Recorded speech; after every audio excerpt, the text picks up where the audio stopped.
What up, everybody? I'm your host, JP, and this is my co-host, Josh. Hey, everybody. And welcome back to another episode of the Film Bros podcast.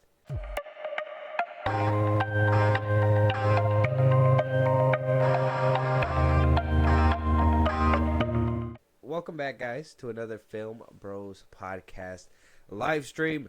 We are live streaming right now. Currently, for those that aren't listening in during the live streams, understand we live stream on Twitch. We live stream. All right, we talk about these topics. We have conversations. We would like to see y'all in here too, so we can have the conversation with you guys as well. Mm-hmm. We are more than open to having the conversation. I know we get comments on our Twitter and all that stuff talking about, like, you know, our takes are not the best. Yeah. Hey, man, what are you cooking over there? Yeah, it's something. Turn the stove off. Yeah. You know, whatever. We hear it all. Mm. The stove is staying on. If you guys want to catch the full conversation, make sure you guys tune in on Saturdays, 8 a.m. Pacific time. And, you know, something like that. yeah, so you can go ahead and have the conversation with us. Or if you guys are okay with just listening in at the end of the week, that's okay too. Yeah. That's okay too. It's always okay. But we're going to move on to our topics. We got a few. They're like, okay, so all like, right. the way that I'm going to explain these topics, okay, we're going to start with a couple smaller things that aren't very much consequential, but I think it's something that we need to discuss. And then we have the consequential stuff in the back end for sure that we're going to have to really dig into. Okay. First things first, Sonic the Hedgehog, the very first day it's released into theaters, it gets greenlit for Sonic 4. Deserved. Beats out Mufasa Yeah. for the box office running, which we kind of called it. Unfortunately, Mufasa did not stand. It wasn't going to work. Yeah. Everybody's been on the hype train since Sonic 1, when that whole ugly Sonic thing started happening. And we actually won. And then we got another W with Zack Snyder's Justice League. That's a couple years down the road. But either which way, we still won in that moment. And apparently Sonic the Hedgehog has been kind of elevating that. I haven't seen Sonic 3. We're going to go watch that pretty soon. But at least Sonic 4 being greenlit, the exact moment that the third one comes out, doesn't even give it the box office chance. They just know, hey, man, this is making money. What do you think about a Sonic 4 being greenlit immediately? That sounds amazing. I think waiting before the third one even gets off the ground is a bit of a leap. But, I mean, if they know what they're doing and they know where the story's going post Robotnik and all that, I don't see why not, you know? Sonic was a great game, Nerdman. Now, here's my thing. The movies got great, too. That's the thing. Now, I don't know if you've seen them. You got a few hours. The first one. I've only seen the first okay, so you got a few hours to watch the second one and all that stuff. I think the Sonic movies did a great job of, like, upping the stakes and the actual fun and the how do you say, like it didn't feel like unnecessary sequels. Yeah. It seems like they leveled up. And even with Sonic 3, it seems like they're still leveling up. I haven't seen it, but, you know, having Shadow within the movie, that's already automatic gold. Yeah, that's already like the gold mine right there. People love Shadow. I think people are turning out for this one way better than the second one, simply for Shadow. That's the thing. I didn't watch the second one because I don't really care for Knuckles and Tails. What? That's like the core four. Yeah, but I don't care about Shadow, dude. That's the thing. Shadow the Hedgehog is fucking cool, and he's voiced by Keanu Reeves. Like, that's a gold in itself. You just want, like, Zack Snyder to make a Shadow movie. That'd be shit. He already has a gun. Like, I mean, Sonic 4 sounds cool. I mean, apparently there was, like, some post-credit scenes. Don't want to spoil it right now. I couldn't avoid it. They were, like, popping up like flies, so I was able to see the post-credit scene, the first one, not the second one. It seems like they're doing big things. Okay. And they got the games, which, like I said, hand in hand. A crazy thing in this day and age to have actual good game adaptations. We just came out of, like, Uncharted. Yeah. So it's like, you know, game adaptations are still hit and miss, but at least the Sonic ones are hitting, right? There's 2 post-credit scenes. Yeah. Oh, there was 2 post-credit scenes. Okay, so, yeah, I gotta watch the second one, which I'm pretty sure if people are posting the first one, that's probably, like, the main one, and then the other one's just like a quick little like 2-second snippet, and they move on. Mm-hmm. It's kind of weird how that all works out, though. You know, just posting spoilers. Whatever happened to keeping your damn phone off? Like, oh well, okay. I guess post-credit scenes don't really count because it's at the end of the movie, but keep your phone off, bro. I saw footage of a whole theater singing "Wicked" and recording the shit. I saw that. They said, "Oh, yeah," and it was like, yeah, no, exit the theater. Like if I was the person in charge of the movie theater, I'd be like, exit the theater. Yeah, no, especially if you're gonna be louder than the movie I'm watching, which isn't Wicked. Like that's crazy shit. You gotta go. You gotta go. The theater next to you, they're just like, ah. Yeah, you gotta go. You can't stay home. You can't stay in the theater anymore. You gotta go home. Some of these things are made for people. You know what I'm saying? I mean, according to The Rock, he said if you buy a ticket, you could sing. Now he said you buy a ticket, you could sing. Who cares what The Rock thinks? Moana 2 fucking sucks. Oh shit. Yeah, I hear the music in that one isn't as good as the first one, and that's just the Lin-Manuel Miranda effect. I was about to say you were about to glaze Lin-Manuel Miranda. That's just the effect he has. Why you glazing right now? That's just the effect he has. I firmly believe that any sequel to like a musical is not gonna have the same great music as the first. Nah, man, you just name a musical that's better than the first musical. Go ahead. Oh wait, there's not that many. Lion King 2? Yeah, no, nobody cares. Mufasa? Okay. No, nobody cares. All right. The only one that I can give you the only one that I could give you that kind of elevates the genre in the game, Lion King 1.5. That's about it. I haven't seen it. Yeah, well, that's because you're uncultured. We gotta see 1 and 2. You can just see 1 and 2. What do you mean? Nobody wants to see 2. Why do you need an hour and a half? You want to go or 1.5? Lion King 1.5. Yeah. Timon and Pumbaa. All right, man. All right. Yeah. All right. Obviously, you just don't understand.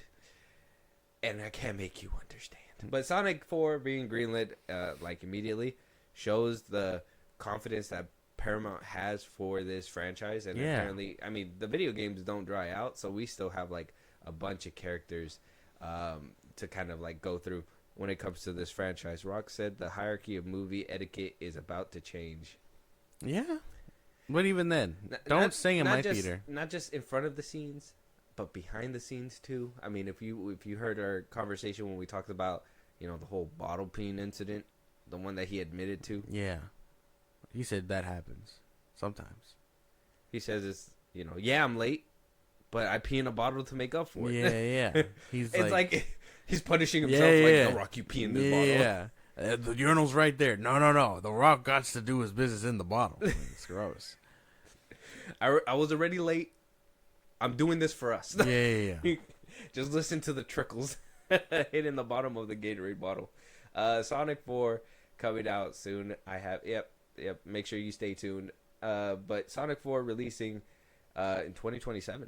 A good release date. Seems like we're going to get that before a certain other movie that we're going to discuss in a little bit. Moving on, though. Don't do him like that. Any questions? You excited for Sonic 4? Do you have any theories on what Sonic 4 might be? If you've already seen it, let us know. Imagine someone thought it was apple juice on accident. Goddamn. I would hope it's labeled. I'd be mad to think that I'm going to drink apple juice and all you get is like heavy on protein shake. That's crazy. And like Terramana. That's crazy. You're like, why does this taste like protein vodka? Like Tequila. Oh my god. Moving on though. We need to do a history lesson today, Josh. Now, I wasn't sure walking into this if this history lesson is for you too. Okay. But we've heard, and we've talked about that Christopher Nolan has been basically racking up a cast. We have like Tom Holland, Zendaya. I think there was a couple other people that we discussed that is apparently going to be in this one. We got Pattinson that's going to be here, John David Washington, Elizabeth Debicki, so many names. Like I said, Zendaya, Tom Holland, Nee Young, and Charlize Theron. Like, we're getting a stacked cast for this film called The Odyssey, which is going to be Christopher Nolan's new film. Very We good. hear that he's using new IMAX technology to record this film. This will basically be like his creme de la creme. Yeah. This is gonna be like his big hurrah. If he nails this movie, this might be his exit. He might just be like, shit. I'm topping off. I'm out of here. There was rumors and speculation that he wanted to direct Troy back in the day, which is basically first halfer when it comes down to the Trojan horse thing that happens in the Odyssey and what the mythological place that it takes us when it comes to that film. Now, knowing all this, we talked about this before, but we actually got a title and we know what we're going to be doing. Do you know what the Odyssey is? I've seen Soup's Google it, so I have to ask. Soup's whole thing was crazy, but yeah, that's just the name of the boat that Odysseus takes on his way home or something like that. Yeah, and he suffers the wrath of the ocean basically on his journey. So I want to say I read it in high school, and I know like minor bits and pieces. But I mean, to not outright know it is kind of crazy, right? I saw the old movie too. You would think in so, high school, but like that's what I'm saying. Like there was a movie which I'll talk about right now because I watched it as well. I read the book. There was a few things that I learned when it came down to this era that I was like, wow, certain kids didn't learn this. Now there was that whole COVID era, so I can kind of understand some things, but just the sheer head scratching, and like Nerdman says too, even the DCU account was just like, what's going on? Yeah. And you like superheroes, but you don't know the Odyssey. Boom Bang Pow over here, just speaking up for me right now. That's the crazy thing, because like to some extent you've heard of this book. You should have. Yeah. In school or something. You should have been. I mean, we were forced to learn it, and like I said, I've seen the old movie. I was really into this stuff, so I wasn't forced to learn anything. I learned this shit on my own because I watched Troy. I used to, I like this kind of era and all that stuff. Yeah. I didn't learn it either. Look, we're not here to judge you. We're not judging, but you should have probably learned it. It's like, that's just how. That's where I learned it, so I assumed everybody should have learned it. Now, the film that you're talking about was a 1997 TV miniseries. I don't know if this is the one that you watched. Okay. I'm assuming this is the one because it's the one that I watched, but it looks like this. Yeah. Mm-hmm. This one. So it's a TV miniseries, right? It has Christopher Lee in this one. That's one character that I remember. There's a character in there that I thought was Tyra Banks, but her name is actually Vanessa Williams. She plays Calypso.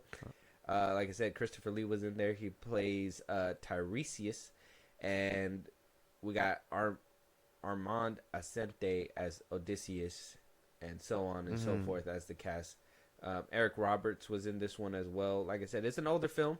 I watched it growing up in class and whatnot. Like I said, I thought this was Tyra Banks for like the longest, but damn, that's crazy. It looks like her though. Yeah, a little bit, yeah. So. But I used to watch this one. This is the one that I was introduced to, and you as well, right? Yeah, basically, yeah. I think this plays an issue, stuff like this, and this is why this one is kind of a small conversation because it's exciting to hear that Tom Holland was going to be doing this one. I was busy reading what? Fences and Frankenstein. Fences. Yeah, Fences. but that's the one with Denzel Washington. Is it? And where he plays, the movie, okay. But like that's the thing. Okay, but were you reading those out of like necessity or because those are just books you happen to be interested in? That's something that like I was thinking too. Like in class when the Odyssey came up, were you in it for the book or did you like look away? Well, I liked Greek mythology around that time. Your own world type shit. Yeah, so I was into the whole like Greek mythology thing at that point.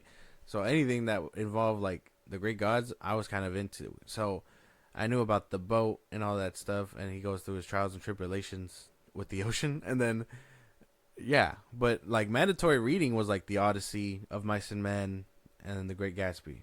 Like, the Great Gatsby was like the new one for me too. So I mean, at some point you should have just known. That's it. You should have just heard about this story. Had to with Frankenstein, got to choose with fences. Okay. Okay. Yeah, see, so like that just shows like where the mindset goes. If you're into mythology, you're probably gonna remember this. If you didn't care for it, you're probably thinking, "Wow, that was that boring old ass movie that they put on with this weird 7-headed snake and everything." Yeah. There was one scene where, and you probably seen this in front of like the opening credits of like an X-Men film, but that TSG where he shoots the arrow through the axes.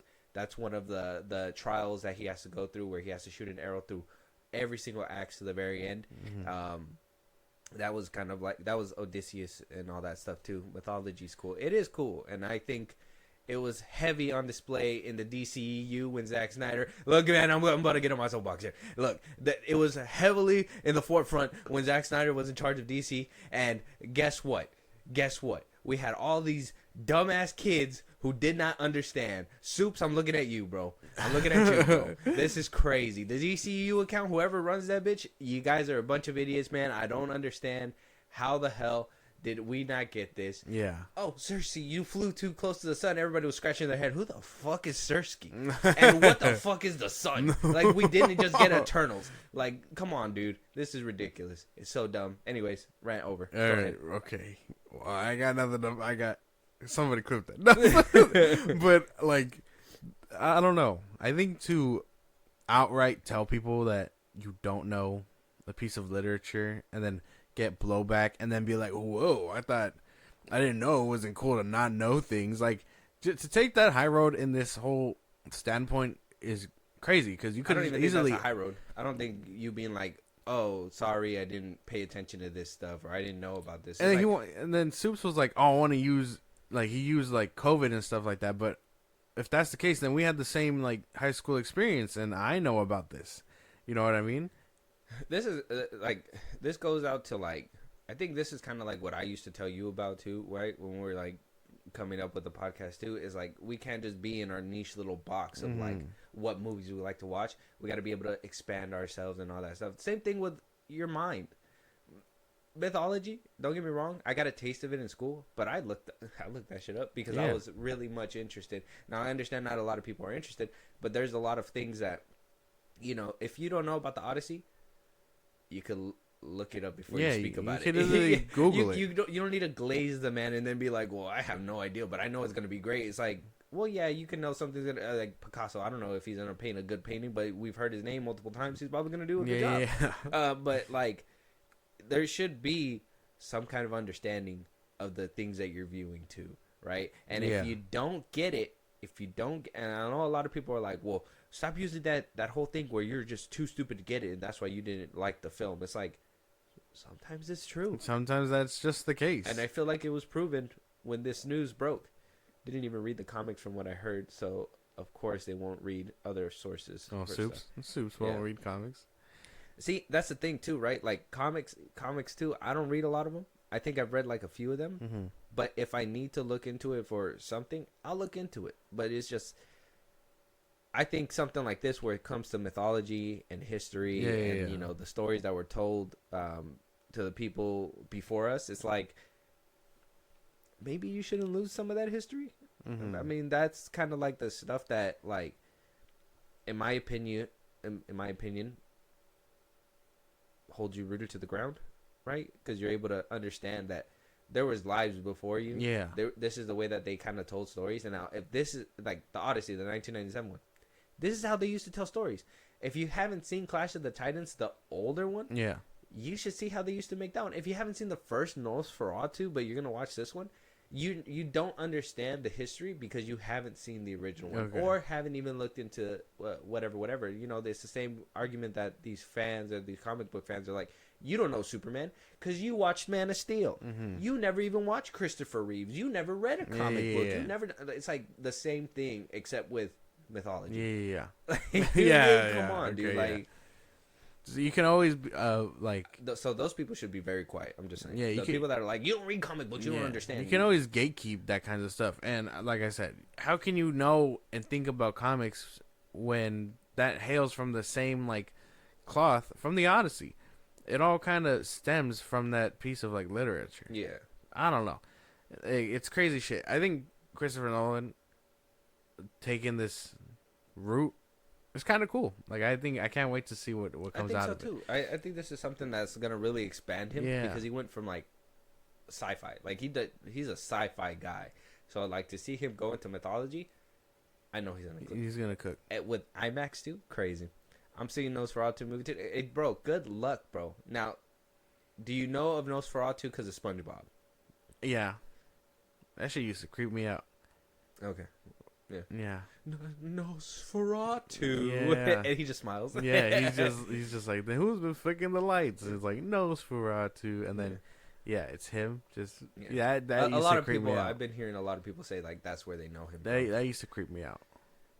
So, practical effects about to go crazy for Odyssey. Hell, I want him to make the boat. No, just make the boat. Yeah, make the boat and get a Cyclops and get a Cyclops. Yeah. He just tears into another dimension. Yeah, get over here. Nolan, the amount of money that they're putting into this film, it could probably be done. Might as well Nolan just build Ultron himself and just do it. Right? Oh damn. Yeah. Right. I think that's crazy as fuck though. I had to see the original for theater class. Oh, see, there you go. See, that is history. When you're in school and they play that for you, that's for a reason. That's history. People just look at it and they're just like, this is boring. Whatever, this is boring. This is old. I don't want to watch it. Blah, blah, blah. But it's like, it's history. It's filmmaking history. I don't know. I guess I see things in a different way. But I think that stuff is like rich, especially when it comes down to making the new stuff. If you notice, a lot of people, like in their filmmaking, they take a lot of that old stuff and incorporate it into the modern day. And, damn, those people won't survive the winter that's cold. That's kind of fucked up. They're living in Yellow Jackets. Yeah, I know. I'm just saying. That's if you funny. haven't seen that show, you got to watch Yellow Jackets because we know people don't make it in the winter there. That was a funny ass line. Very, very, very bad. But let us know what you guys think about Christopher Nolan's The Odyssey. Did you know about The Odyssey? Did you not know about The Odyssey? Are you excited to see what Nolan is bringing to the table here? Would you guys be upset if this is his like swan song? If this is his, last film of his career? Maybe. Like, what if you hear Nolan is retiring? What happens then? There's just nothing more for him to do. That'd be kind of crazy. He just says, "I'm outie," and then the lights go off, and then he's just never heard from him. You never get another Nolan movie. Yeah, that shit would be crazy. And when the world needed him most, he vanished. But let us know what you guys think. Moving on. I didn't want to talk about this, but it came full circle. It's already done, so we'll just talk about it. Look, man. Shamiek Moore. Oh, fuck. Yeah.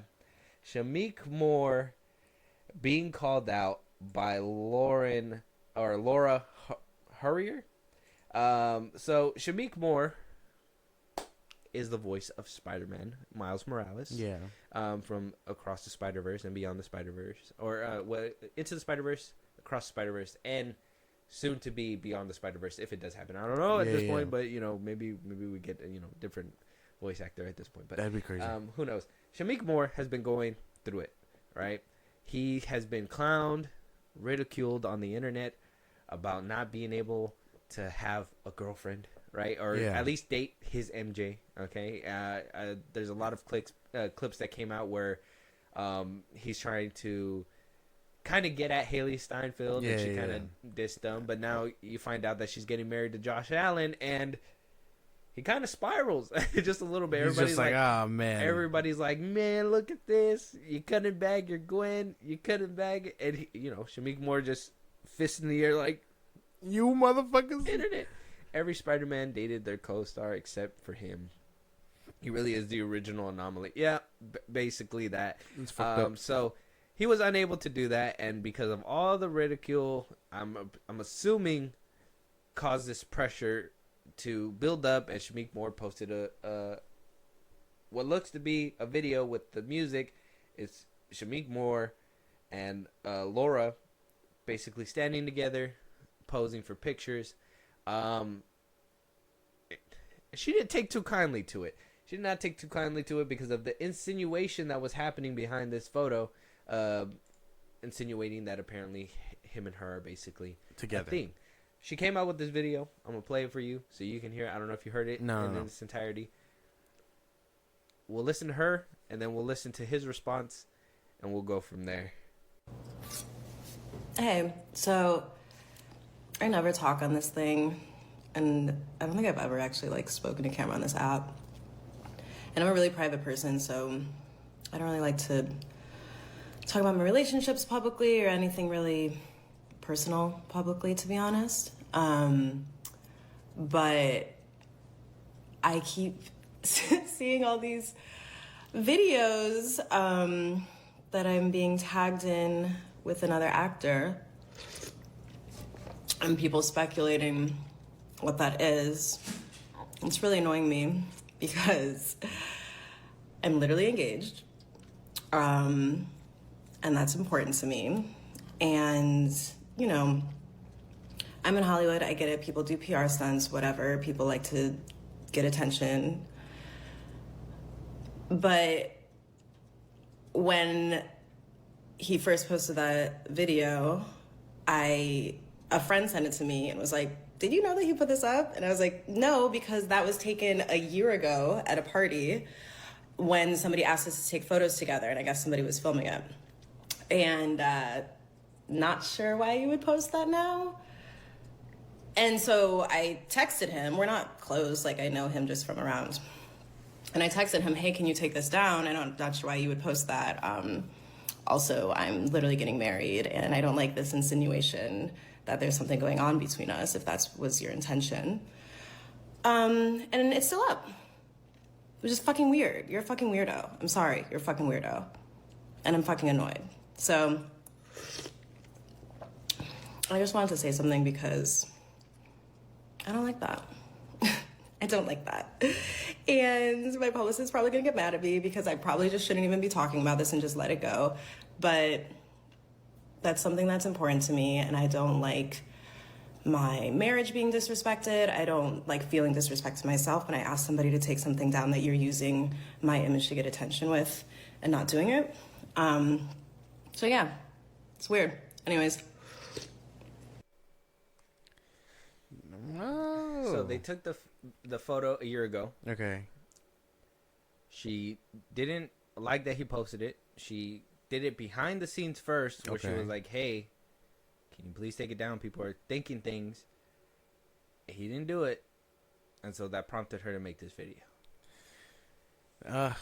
Well, that's hard. It is kind of hard. That's hard. Yeah. So he should have deleted it the moment he found out that she was uncomfortable, and she probably shouldn't have blasted him on the internet. The question is, should he have taken it down prior to her making the video, with everybody making the assumptions that he bagged an MJ? Like, that was the one thing for me that, like, in the comments, they were like, well, he finally bagged an MJ. It's not his MJ, but he bagged an MJ, so it is, you know, it is what it is. It works. Yeah, so, like, should he have deaded those conversations to begin with? And maybe she probably wouldn't have had this issue. Yeah, but he was feeling kind of weird because everyone was clowning him that he was upset over the pressure. Haley getting engaged. I'm pretty sure he was shaking his fist in the air, too, because he was like, we seen clips. 2 movies worth. You got to get in the booth. I think there was one clip where he was like, you know, whenever I want to get that extra emotion, I just kind of look at Haley and I say my lines, and I'm just like, that's cool, man. Yeah. I don't know. That is kind of weird behavior, though. Mm-hmm. He moving kind of weird. I wonder what kind of chemistry him and Haley are going to have. I know. That's going to make it awkward, right? Yeah. And then, so, after that, prompted him to quickly make this video, and then from then on have the picture removed. But we'll listen to his side, and then you let me know what you think. Okay. This is all a misunderstanding. Unfortunately, it's public. You know, it's really the fan fiction, man. It's the commentary. It's that's what's fucking weird, you know. But I mean no harm. I have no ill intent. You know, it's about art for me. You know, the video had the aesthetic of the song. You know, that's it. Wasn't insinuating no relationship. you know, I apologize for the misunderstanding. I do. It's just a misunderstanding. No, this man said it's the fan fiction that's weird. You know that. So why did you do that? Like, it's that's the fucked up part, is that you know that this was gonna get the word buzzing. You know that this is what they were gonna do. Yeah. So why He was egging him on for. he was egging him on? That's what. And that was only because so the attention could be off of him because of the whole Haley Steinfeld thing. Well, yeah. So he can finally get some flowers because I mean, He was that's being been clowned. happening. He was being clowned. I mean, there was photos of Tobey Maguire and fucking Kristen Dunst, and I'm like, they haven't even been a thing since they were a thing. Something, yeah. So, I don't know. I don't know. That's a little weird, bro. And then he still took it down, the picture? And then at the end, he goes, that's what's weird. Like, if he's throwing the disc back to her, and it's like, dog, you posted the picture. You know what the comments were going to be. Yeah. And you still did it. You left it up, man. You left it up, bro. I don't know what to, like, if he would have deaded it on a tweet or something, like, hey, stop commenting that kind of stuff. You know, me and her were friends. I just liked it because exactly that. I liked it because of the aesthetic. I thought the music was going to go hard with it. It's not supposed to mean that way, but this was, you know, it was cool. It's still kind of weird that that picture was in your phone a year ago and you never posted it, but, like, all of a sudden, you know, you want to post it when all this promo stuff. For your It just song. looks weird. Optics is weird. And he can say what he wants, but he was being clowned kind of hard. So we understand. We understand, bro. I understand the crash out. Now, is it embarrassing that you got caught? I mean, it's a crash out for a reason. No, right? It's not every day you post a picture. A celebrity posts a picture with another celebrity. The internet goes kind of crazy about it, and then the celebrity has to be like, that shit was weird. Like, what the fuck? Yeah, because she did say she was married or engaged or whatever, so, like, she didn't want to jeopardize that. I mean, I understand. This guy is... I understand, but I don't want to sound like she's completely in the right... Well, like I said, I think if she handled it behind the scenes and he still refused, then I think she handled it the right way. Can't even say no. Yeah, no. Especially with, like, you know, no people involved. She just impromptu was like, hey, that shit was weird. Like, yeah, a lot more people should be that way. Yeah. And, you know, she did say her publicist is going to get mad for saying something, but, I mean, went behind the scenes, didn't work. Had to make it a public thing to not only did it for him, but, like, did it for the world to be like, stop saying that. Now it's going to suck because now everybody's going to be like, oh, that ain't bad. And then when he doesn't get Gwen and Beyond the Spider-Verse, it's going to be like, what? Not even in the movie? Not even in the movie, my boy? This is fiction. This is crazy. Yeah, no. Shamiek Moore, I am sorry, bro. I'm sorry for your loss, bro. I'm sorry. But I'm not that sorry. This is, yeah, no, I can't be that sorry either. If it's like deserved something he should have known, right? That I don't feel like this is something that should have been too controversial or something that should have been. Look, man, the internet makes you do some crazy stuff. I think, and Shamiek Moore fell into the trap of peer pressure. He shouldn't have done it from the jump. Like, yeah, people were clowning him pretty bad, but you shouldn't have taken that to be like, oh, let me post this and make people insinuate that I'm in a relationship with this fine actress. What's that movie? Scary movie when the dude's on top of the school. He's about to jump, and then the girl's like, "What are you waiting for?" And then he's like, "What am I waiting for?" At Shamiek Moore. Yeah. He's like, "What am I waiting for?" And then he jumped. Yeah. Jumped and died. Yeah. Oof. It's not a good look. My man should just keep quiet until he's told to read his lines. Keep it to himself now. Yeah. I see that. Let us know what you guys think, though. Shamiek Moore put himself into some weird trouble that probably could have been avoided if he just didn't care what other people said. Like, to be honest. That's like, oh, Haley is gonna go marry Josh Allen. You should be upset. It's like, should I be? I'm happy for my co-star. Yeah, not be cry in silence, my man. Like, go to your shrine of her, cry a bit, and then tear it down. You would be all right. Yeah. You didn't have to do all this publicly. Flips the table and everything. Her hair hits the floor. Yeah. Oh, man. Shamiek Moore. Let us know what you guys think. Have you guys ever done anything this embarrassing? For a girl, I guess. This at the end of the day, this is all for... Yeah, basically. For a girl. A girl that is already taken. So Unfortunately. Let us know. Moving on though. James Gunn could be lying. Could he not be lying? I don't know. We got a lot to discuss when it comes to him right now. First things first. Is it we're gonna scale his reliability when it comes down to telling the truth. Do we believe that he spoke to Zack Snyder about Trunks? no, I don't think so. You don't believe that? No. I think he says these things. Yes, Josh's favorite director. Yes, of course. Why does That's everyone keep fucking saying that? You say it. CJ says it. Like, I can't get away from this. It's your fave, bro. He sucks. No, he sucks so much.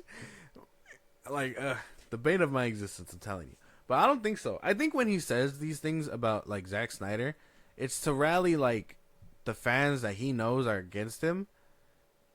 And to be like, oh, yeah, me and him are actually buddies. And, but they can be buddies. But at the same time, I think telling an audience that feels kind of robbed that, hey, yeah, I talked to him and we talked this out, kind of sends a mixed message because these people already don't believe you and what you're saying.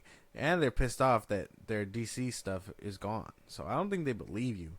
Josh, you got to read this in your voice. Everywhere I go, I see his face. This is crazy. This is crazy. Actually, yeah, his movie poster is being put up.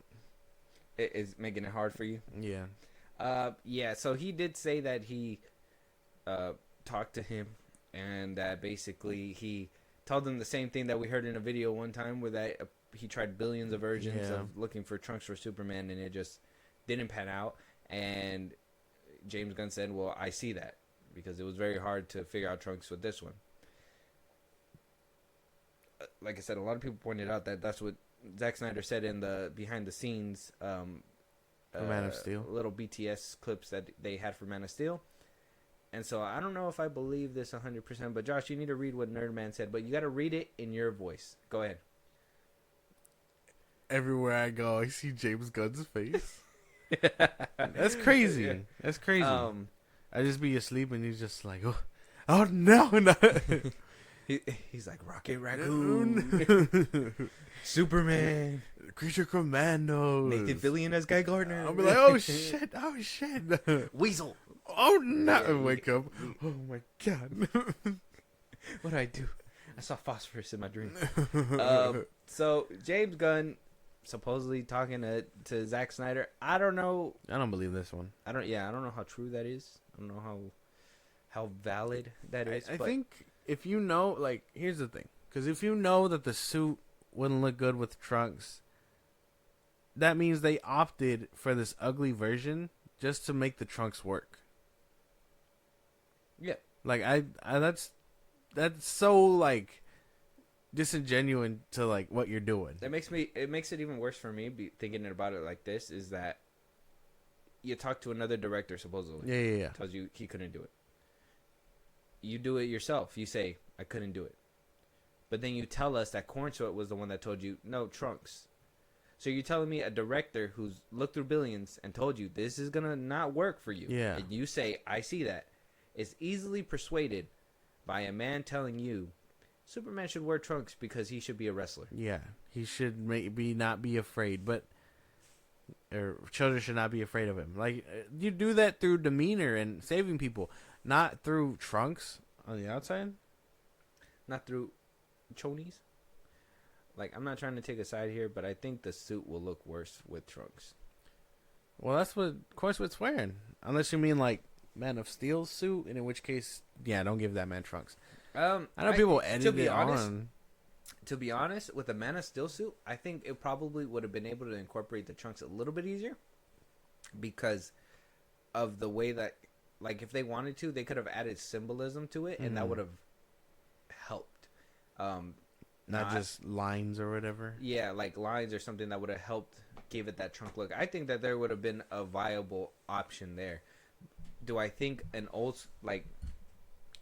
school / modern MCU take of the suit looks good with red trunks? No. If anything, I've seen fan art without the lines. I think the lines are probably what's ruining the suit. Dude, yeah, I see fan art of this suit, and I think, like how are they making the official movie suit look better than the movie suit? Mm-hmm. Like, be dead ass. without.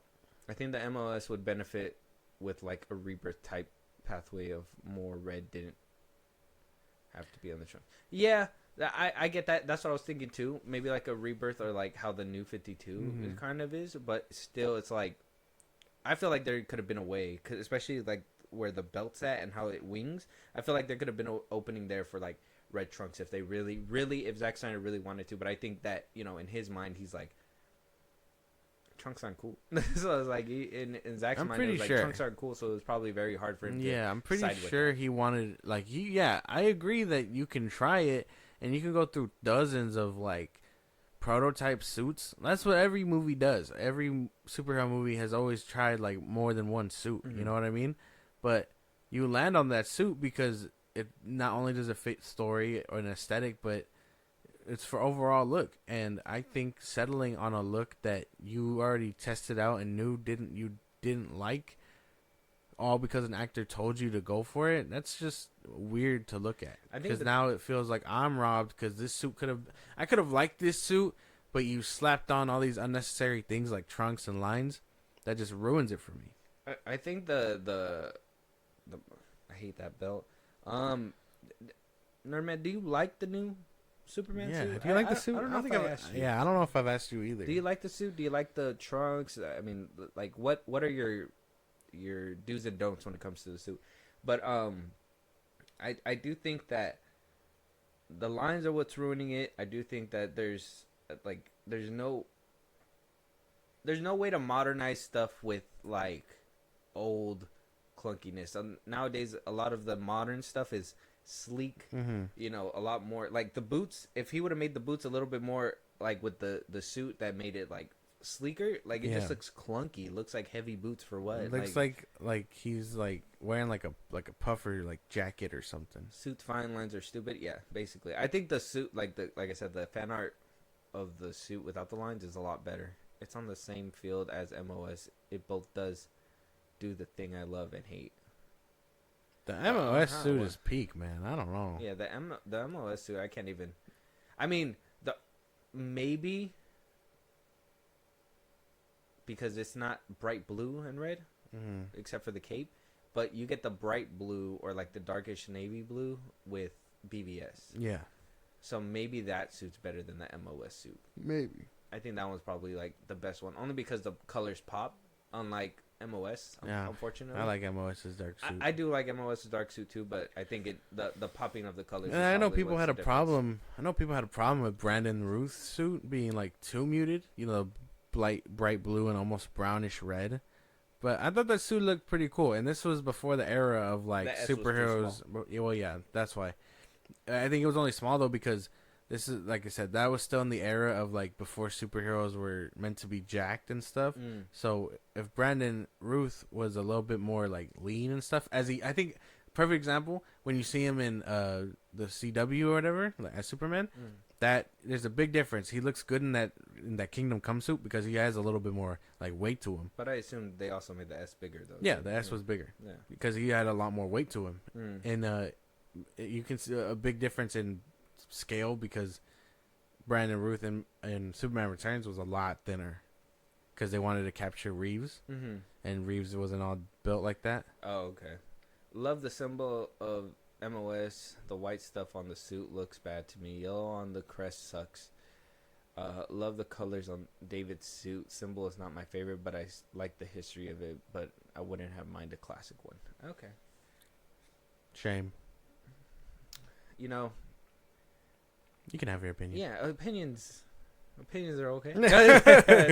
No, but I see what you mean. I think the lines are what's really holding down this one. Maybe the collar too. I don't know. Maybe I think the collar looks specific to like one suit, and to have this suit with the collar, it just doesn't work for me. So, and the trunks and the clunky boots. Everything else, I'd probably say it's maybe decent if the suit was more flatter. Yeah, more if lean. it actually just because it just looks like stuck padding. to him. Yeah, it looks like padding. It doesn't look like it's his real. It's muscles. That's what I'm saying. It reminded me like when we first seen it, like initially, it reminded me so much of like Zachary Levi's Shazam suit, the first one. Too much padding. Put the Rock in there. He wouldn't use padding, Wouldn't mind a dark blue suit. Love it when it's like that. Yeah, that's true. Dark blue. That's the like what the BVS basically gave us was like a dark blue suit. But yeah, so that one was kind of to gauge what's gonna happen next. First things first. The DCU Batman: The Brave and the Bold has been put on a delay. Andy Muschietti decided to confirm that himself on a podcast, saying that he is now writing a science fiction movie that he would like to do. Batman is a project that has been postponed for a bit, so there could be another film before that, possibly that one. So with that news coming out, we were like, okay, we understand some things are gonna go down, but before I stick all this together, what do you think of that news? Brave and the Bold being pushed back just a little bit. I was kind of fine with that. I mean, I know we're supposed to get it eventually, but how soon are we talking? Because I don't want to wait to see, this version of Batman. Especially if we've seen him technically in like Creature Commandos, like impaled. So I mean, it shouldn't be long before we start seeing him. Okay. All right. So the delay is okay. You could wait for Batman. For his Batman. For now, yeah. I don't even know if I want him doing Batman still, but yeah. Who? Muschietti? Yeah, Andy Muschietti. Yeah. So we got that right, and don't get me wrong, I didn't think Muschietti should have been. I mean, you don't see the Flash box office numbers and be like, we're giving him the Brave and the Bold. Right there. Yeah, no, that's fucking crazy. That was questionable, and we were just thinking like, at the time, I think we said that he's just doing this to basically keep people in house, right? That was just kind of my thing. Was like, okay, Muschietti's there. He's probably be cheaper to move him just to Brave and the Bold than to try to get a whole nother director or whatever. Yeah. James Gunn praised him for his Batman work in the film. So I mean, there wasn't so much that I was worried about besides. How are you going to make two Batmans coexist? Yeah. Well, apparently James Gunn doesn't have to have that issue anytime soon because the Batman 2 has also been delayed a whole year.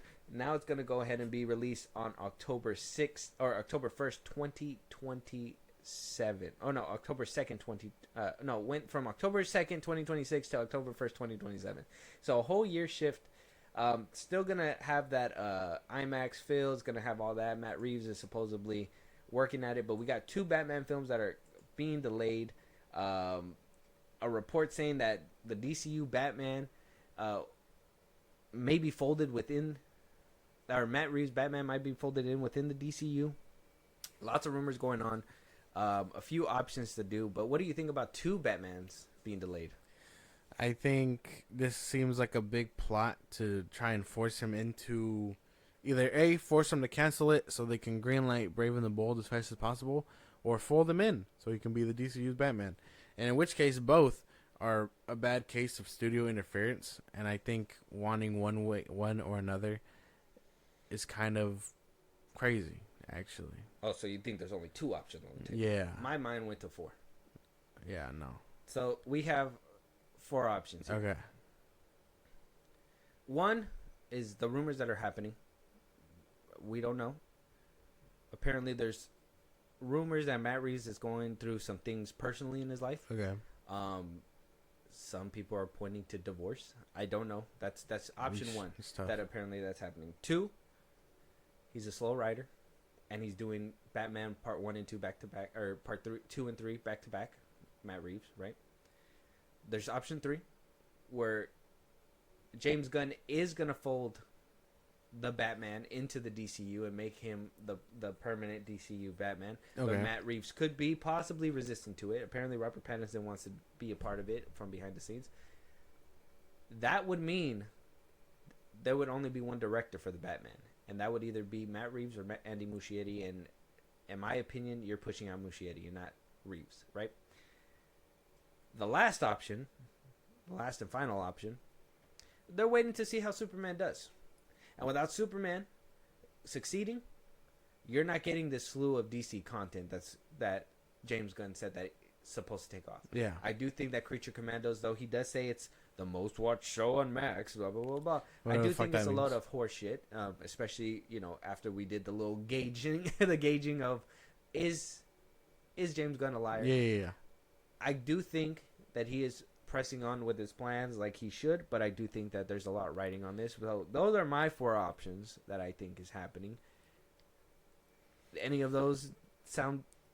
Well, Matt Reeves can do, like, okay, here's the thing. Matt Reeves can do whatever he likes to write the script and stuff, but James Gunn still says he hasn't seen a first draft At all. So, and they're supposed to start shooting next year. So you got all these things that they keep like leaking out and telling us, but the timetable looks kind of funky. So I don't know if I think believe. the Batman 2 is canceled. Yeah, I would say it's either getting canceled or being forced in, and in which case Matt Reeves still doesn't want that. Which I think he should keep fighting until he gets kicked off, or they just cancel it altogether. Well, that's how it goes, right? Doesn't it start with first is no script, then it goes, oh, there's, he's dealing with stuff on his, he's doing other projects right now, but he'll come back to this one. And then eventually it's canceled due to creative differences or scheduling conflicts. Yeah, it's not gonna happen because Pattinson has been able to work between the Batman 2022 and whenever this one comes out. He's gonna be in Nolan's new Odyssey film. Yeah, he's gonna be in he has a lot of room to work before this movie starts shooting. So, I think Pattinson's the only one that's gonna come out unbothered. Well, yeah, I don't know. I think there's a lot of people making comparisons too that by the time that Batman film comes out, Pattinson is gonna be the age of Christian Bale in The Dark Knight Rises. Yeah, and then he fucking. Damn, wasn't there barely on year 2? Yeah, he's gonna be an old looking Batman in year 2. Yeah, in year 2. Just give us another Penguin show, time skip a bit, and then you could probably explain all that stuff. Oh, that's another thing that people were saying too. That apparently Reeves is giving Penguin and Selena Kyle a little bit more screen time in the next couple films. So he's rewriting to work them in because of how popular the Penguin show was. I'm pretty sure. So 5 options. Yeah, I'm pretty sure he's always gonna be one of the bad guys. So I don't know what it could possibly be. I do think there's not gonna be 2 Batman though. No, it's either he's gonna be incorporated in. I'm gonna tell you why real quick. Okay. Though. I'm gonna tell you why I think there's not gonna be 2 Batman. Okay. That white-haired fuck. Okay, I'm gonna say it like that. That white-haired fuck canceled Superman and Lois because he didn't want any competition with his Superman film. Exactly. That is a CW show. Have you seen the graphics on that film? Or that TV show? That is a CW show, and he still canceled it because he didn't want no competition when it comes to Superman. What makes you think that you're going to allow an Academy Award nominated, probably winner, Matt Reeves, to direct a second, not just second, but third Batman film, and have it compared to your Batman film? Which is Andy Muschietti's Batman film. You think James Gunn is going to allow that? No. Fuck no. Fuck no. He's not going to allow that shit. He is canceling that bitch. He's canceling it quietly because he's not going to let everybody know that he's snuffing out creative freedom. Exactly. Because he doesn't want to look that way. He'd rather lie to save face than tell you guys the truth. It's fucked up. You're right. I agree with that 100%. I really don't think there's any other way outside of Matt is just resisting as much as possible. I mean, he could have private stuff going on. I'm pretty sure it's not helping the pressure, but it's either it's going to get canceled or it's going to fold in and it's just going to have to proceed without Matt Reeves. And in which case the vision's already fucked. And I brought this up too, just for those James Gunn glazers, right? The ones that we're gonna get, right? The fucking Glizzy team, right? They're gonna come out and be like, but you said that if Superman doesn't come out and it doesn't do numbers, which we've already talked about before. I think Campia even said too that Superman doesn't have to do numbers, but it does. So apparently Superman doesn't have to do numbers because that's not what they care about. They care about the longevity of the whatever, right? So why are we getting these delays? Why are we getting all these things, right? I had to do some digging. Okay. Did some digging. This is from Reddit, but at the same time, it's from an actual article. So I just clicked it because it seems like it's going to give me what I want to know faster. So, says here, it's all writing on this, right? When we spoke to Gunn on the set of Superman a year from release, he was pretty overwhelmed for a lot of reasons. Quoting, "I'm miserable," Gunn says. "Really, I'm miserable. But hopefully it's all for the greater good." One of the reasons for that seemed to be the pressure he's putting on himself to make sure his version of Superman is great, because if it's not, there's no guarantee we'll see more DC movies after that. There's a plan, one that involves Creature Commandos, Peacemaker, Supergirl, and others, but if Superman doesn't work well, things could change quickly. A lot is riding on Superman. I mean, we're not going to just keep making movies, that is, unless Superman is great. Yeah. Well, we already knew that this movie was make or break.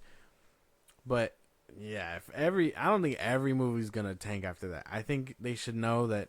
I know we joke about no billion for the Batman, but the Batman was well received, and it almost cracked that during COVID. So I think that they should know whether that, if anything, this one should have been fast tracked. I think if Matt Reeves was, I think if James Gunn wasn't the head of DC Studios, we would have had a sequel by now. Mm-hmm. But he's trying to do all these things behind the scenes to make it work. But man, no, don't force it. I think Matt Reeves should keep fighting. I think he should totally be resistant to this whole like merging. Before we move on from this topic, I did see some people say things like, "Is Matt Reeves' universe, like all his fans, part of the Snyder cultists now?" I saw that too. What's crazy is that like are they with us now? They can't even hey, like we're with you guys. Yeah, it's not a good thing to have happen to see your creatives be like robbed and forced out and all these things. It's not a good look. I don't doubt that this shit's gonna happen. Okay, what about those gun glazers that say, "Well, there's tons of DC content out there that was announced, but we never seen that either, because things creatively move, and sometimes it just doesn't fit with the story in the beginning." So what do you say to that? What do you say to those glazers? I say take it out your mouth, man. The company ain't paying you that much to glaze them that hard. Like, things can get moved and can be lit and greenlit and canceled and all that stuff. That's all part of the process of making a universe flow accordingly. Actively axing a Batman movie. That's tough. Somebody axing competition, because that doesn't happen. It's Batman. You know what's been helping the DC brand like thrive? Yeah, the Batman. Batman. You know what else did? Superman and Lois. You know what else? Some of the little animated stuff that has been kind of pushing DC forward. All these things that have been pushing DC forward is now at a standstill. That's where my issue arises when it comes down to his leadership, because now we're not getting DC content at all. Even when we were getting like DCU content and we weren't very much happy about it, we were still getting animated shows. We were still getting side projects and stuff like that, spin-offs here and there that fed us. What was it? Was the Doom Patrol stuff like that? Like, we were getting DC content that pushed DC forward. Since James Gunn has been at the helm, it stopped.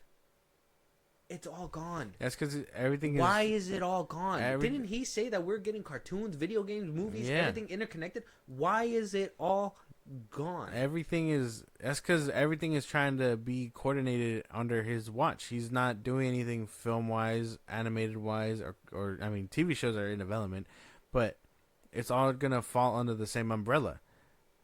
So he can't make an animated show unless it's part of the universe, and in which case he still has to be like, this is its own thing. It's not connected to the DCU. Enjoy that. Like, that's the thing. So he can't move anything because it's all under the same umbrella.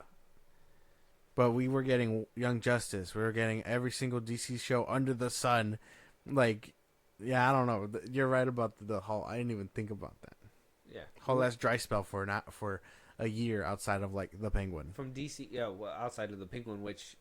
I mean, it's one of the best things DC has put out in a while. So it's like, why are we at this point in time where everything just stops? Animated movies never used to suck, and now they suck. They started sucking a little bit towards the end, yeah. Like The Infinite Crisis one, I didn't watch it. I've been seeing clips of it. I haven't even seen it. I can't stand the animation. Yeah, that's something too. The animation's bad. The animation and the voice acting. I don't know how the fuck you guys want Jensen Ackles to be the Batman, but holy fuck, get better taste. I can't help you. Holy fuck. I mean, he did good as Soldier Boy. He's not Batman. That is nowhere near Batman. If you can get Batman from Soldier Boy, oh boy, I can't help you. You are lost, child. I'm not lost. No. I'm just saying he did a good I don't know, dude. But I think the ones delusional enough to not blame James Gunn here are a bit like they're glazing hard. That's what I'm They're saying. coping hard because they want to blame Matt Reeves and they want to do all these things. Well, if Matt Reeves is going through a personal crisis, you can't really blame him. I'm just waiting for them to point the finger at Snyder still. And be like, well, what about him? He's not even in house anymore. Look, man, if we get fingers pointed at Snyder still, after how many years of him not even being around? Yeah. That's how you know you can't even top his fucking DC movies. He was kicked out in 2016. Yeah. Be for real. Be for real, bro. It's not his fault at this point either. Matt Reeves, if he's at a standstill with James Gunn because of his films, the only person that you have to blame for that is James Gunn. Matt Reeves had already a pre-planned contract that was supposed to see spin-off shows on Max. On top of that, movies that were going to spin off from this Batman universe. Yeah. All of those have been scrapped or given to the DCU. We're getting a Clayface movie that supposedly was maybe going to be in Matt Reeves' universe. But it's not. It's not. It's now in the DCU. Why is that? James Gunn is actively taking ideas from Matt Reeves. Why? Because he's creatively bankrupt. Fuck that guy. Look, man, I didn't have an issue with James Gunn. I'm still going to watch a Superman movie. But everything that's coming out, fuck this man. Fuck everything he stands for. Because this guy is he is the antithesis of bad production behind the scenes. Because this is what happens when a creative gets too much power. I know a lot of people were like, oh, Zack Snyder got a lot of power when he went to Netflix. Look at the slop that he's putting out. Yeah, I give you that. He still has people to tell him no. Exactly. You still got people on the top that still says no. I will grant you they still gave him a lot of power because you could tell the things that he's putting into those films. But there's still somebody on top that says no. Who tells James no? Zaslav? Zaslav tells him no? Safran? He just provides the money. Which, I mean, going by how it's looking, there's not going to be much. He had to sell stock like last week. It's not a good look. I don't know what's happening over there, bro. I'm trying to be as like optimistic as I could be about it, but everything that comes out, and especially that comes out with James Gunn's name, just says this man is fucking with shit. What do we do? Like, and I'm a DC fan. I feel like I think the worst part of all of this is, and we're probably gonna have to switch the subject pretty soon, so I'm gonna kind of top it off here real quick. But like, the worst part of everything is that he's doing these things behind the scenes and he's lying to everybody's faces. Yeah, I would prefer to at least he was truthful about it. Don't think that I'm stupid. Shape the stories how you want. Hey, we're not slow, bro. Like, I don't know what to tell you. You're funny. Oh man, I don't know, man. Like, yeah, I think that's just gonna have to top it off. Others will be here for forever. But like, I don't believe shit we see through the bullshit. Yeah, I think that's where we gotta end it. But we see through the bullshit. I think we don't believe shit he says. I think it's good that now you're on the train because it's crazy. I'm on the train of. He's not a bad filmmaker. I can't be flat out say he's a bad filmmaker, especially because he's been under Marvel for a while. So I want to see what kind of what he brings to the table outside of that. As a person, he's a piece of shit. He's a piece of shit. He's a piece of hot shit. Yeah. He's crypto's hot shit. Yeah, that's what he is. It's not a good look. He's just a liar, bro. And I don't like that. I don't appreciate a filmmaker that looks like or a CEO now. A CEO of DC Studios. You gotta think about that too. And we're gonna talk about CEOs in a second right now, but like CEOs think that we're dumb. Mm-hmm. And I think that's what James Gunn is doing right now. But that's not the case. Let us know what you guys think, though. James Gunn is in hot water. He is making calls, but not all the right calls when it comes down to everybody. We do know that there is some gun glazers out there. GG's, the gun glazers. So shout out to you guys. If you guys want to keep on glazing, I hope it works out. We are still going to stay tuned for that Superman film when it arrives. Let us know your guys' thoughts, though, when it comes down to possibly Robert Pattinson joining the DCU. Matt Reeves being resistant. Could it be a personal issue? Is James Gunn pulling these strings? All this and more on the next episode of Dragon Ball Z. All right, we're moving on. And like I said, before we get to like some of the other things, we're going to talk about another CEO who is deciding to say, it's not the movies. It's the fans and the critics. Oh, Lord. So Sony Picture CEO is blaming the failure of Craven, and not just Craven, but Madam Web on bad reviews. This CEO, Tony Vinciquerra, he's a Sony Picture CEO. They've been having the rights for Spider-Man for years now, right? Been having a stab at the box office, trying to make a name for themselves when it comes down to these Spider-Man villain spin-offs or Spider-Man spin-offs. Is it villain spin-offs or just Spider-Man spin-offs? Like, there's like, I think there's villain spin-offs. There's supposed to be like a difference. So he spoke to the Los Angeles Times about Craven, and when asked about the poor performance, about the investment in the film, he says this. So that didn't work out very well, which I still don't understand, because the film is not a bad film. At the time of recording, Craven is currently at a 17% on Rotten Tomatoes. Goddamn. But he goes on to say, Madam Web, all right, he's here to defend Madam Web, so listen to this. Madam Web underperformed in theaters because the press just crucified it. It was not a bad film, and it did great on Netflix for some reason. The press decided that they didn't want us making these films out of Craven, Madam Web, and the critics just destroyed them. They also did it with Venom, but the audience loved Venom and made Venom a massive hit. These are not terrible films. They are just destroyed by critics and the press for some reason. For some reason. Madam Web was bad, dude. You can't see that Madam Web was fucking terrible? Yeah, like, you could not see... Talk about like CEOs being out of touch. I know, you couldn't see Kevin or Feige, or no, Kevin or James next year coming out like this. That'd be crazy. Imagine Feige crashing out like this or Gunn next Yeah, year. you couldn't see that. No. That'd be fucking insane. But Gunn probably do it. He'll probably be like, you guys hate it because you guys love Snyder. Yeah. That's what he's going to be like.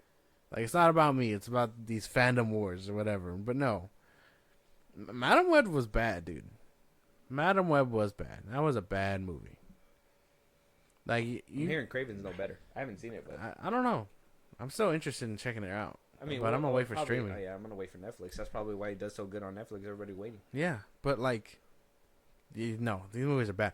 I'll give you the Venom movies, but the third one was kind of shit. But I mean, I like the first and second one. Was shit. I like the first and second one. The first one was okay. The first one, I'm still really good. I can't lie. What I think fighting the symbiote was cool. Yeah, or whatever you can. Make And then out of it. fucking Madam Web, terrible. Morbius shouldn't have gotten those reshoots. I think there was some pretty solid there, but those reshoots kind of killed it. I am fortunate. I have not seen Madam Web. Unfortunately, can't say that for Morbius. Morbius wasn't that bad either.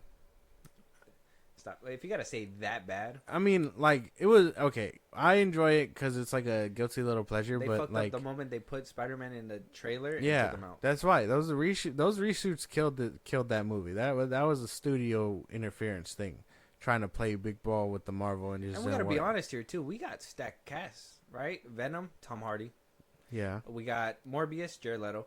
I mean, depending on what side of the aisle you are with. It had Tyrese Gibson too. Tyrese Gibson. The dude from Doctor Who was in there too. Yeah. Madam Web had Dakota Johnson, Sydney Sweeney. Yeah. Isabella Merced, up and coming Isabella Merced. Craven has Aaron Taylor Johnson. Yeah. You've seen Bullet Train. Why are these movies flopping? It's the question. It's because they're bad movies. I think blaming the press is crazy though.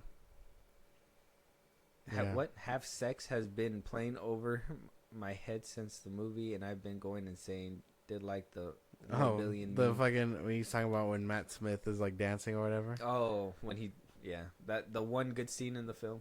Maybe besides that the fighting one scene. The one that train. everyone like memes out for some reason. Mm-hmm. Yeah, man, I don't know. I think all these films basically got memed out. Didn't Madam Web get played for the ADR? Like everybody was just gassing it for the ADR. Venom 2, I think they were making fun of like the way Woody Harrelson was like transforming. And then 6 months. Venom 6 months. Venom was the 6 months thing. So like every single one of these movies had like a laughable memeable moment, to be honest. And the CEO is still wondering why they're like, my thing is that if you're watching these movies thinking that they're good, are you not the problem? Yeah, of course he is. Like, if everybody's saying this movie's shit, and you can't see why it's bad. You're standing there in your CEO office. You're like, why do they hate me? They're all trying to chase the Venom high instead of having an identity. Probably, that's okay. Yes, that is a problem. Obviously, you see money is made from Venom. They were like, okay, obviously, villain Spider-Man films are gonna do good. That's why they chose to go down this route. That is where they chose, like that whole identity thing where they're like, this is what we're gonna manufacture. This is what we're gonna make for them. Did they do their own personalities in every single film? Hell yeah, I 100% think they did. I think that's the part where it was executed well. You could tell that every single one had its own flair, plus Sony interference. Like that's how you could tell. Like everyone, they were just living on that big handicap. Even like Andy Serkis did Venom 2, and that one had its own little flair to it too. But you could tell it was scaled back because of whatever editing or whatever was happening in the process over there at Sony. Sony gets their dirty hands all over their movies. It's just worse than Kevin and all that. I just want to know whose idea was that Madam Web shaky cam. I don't even know, dude. That movie was ass. Yeah, interference can hurt. Hell yeah. But I think calling it and saying it's the press and all that stuff instead of just being like, hey, these movies are bad is kind of insane. It's our fault because we drag it. That's what he's saying. He's saying it's our fault. It's our bad reviews. Make a better movie. Or pay me. If you really want a good review about a bad movie, pay me to do it. Actually, I'm uncompromisable like that, so... Oh, my bad. Sorry. Yeah, never mind. We don't waver. Sorry. Yeah. But, we could. Hey, but, if the boot fits... Like James Gunn, listen. No. I thought Venom 2 wasn't R-rated because they wanted to cross over with Tom's Spider-Man. That was the point. That was their big thing. They're like, oh, these could happen. These could lead somewhere. I think that was a theory. I think Sony didn't want to do it because it reduces the amount of money they could make.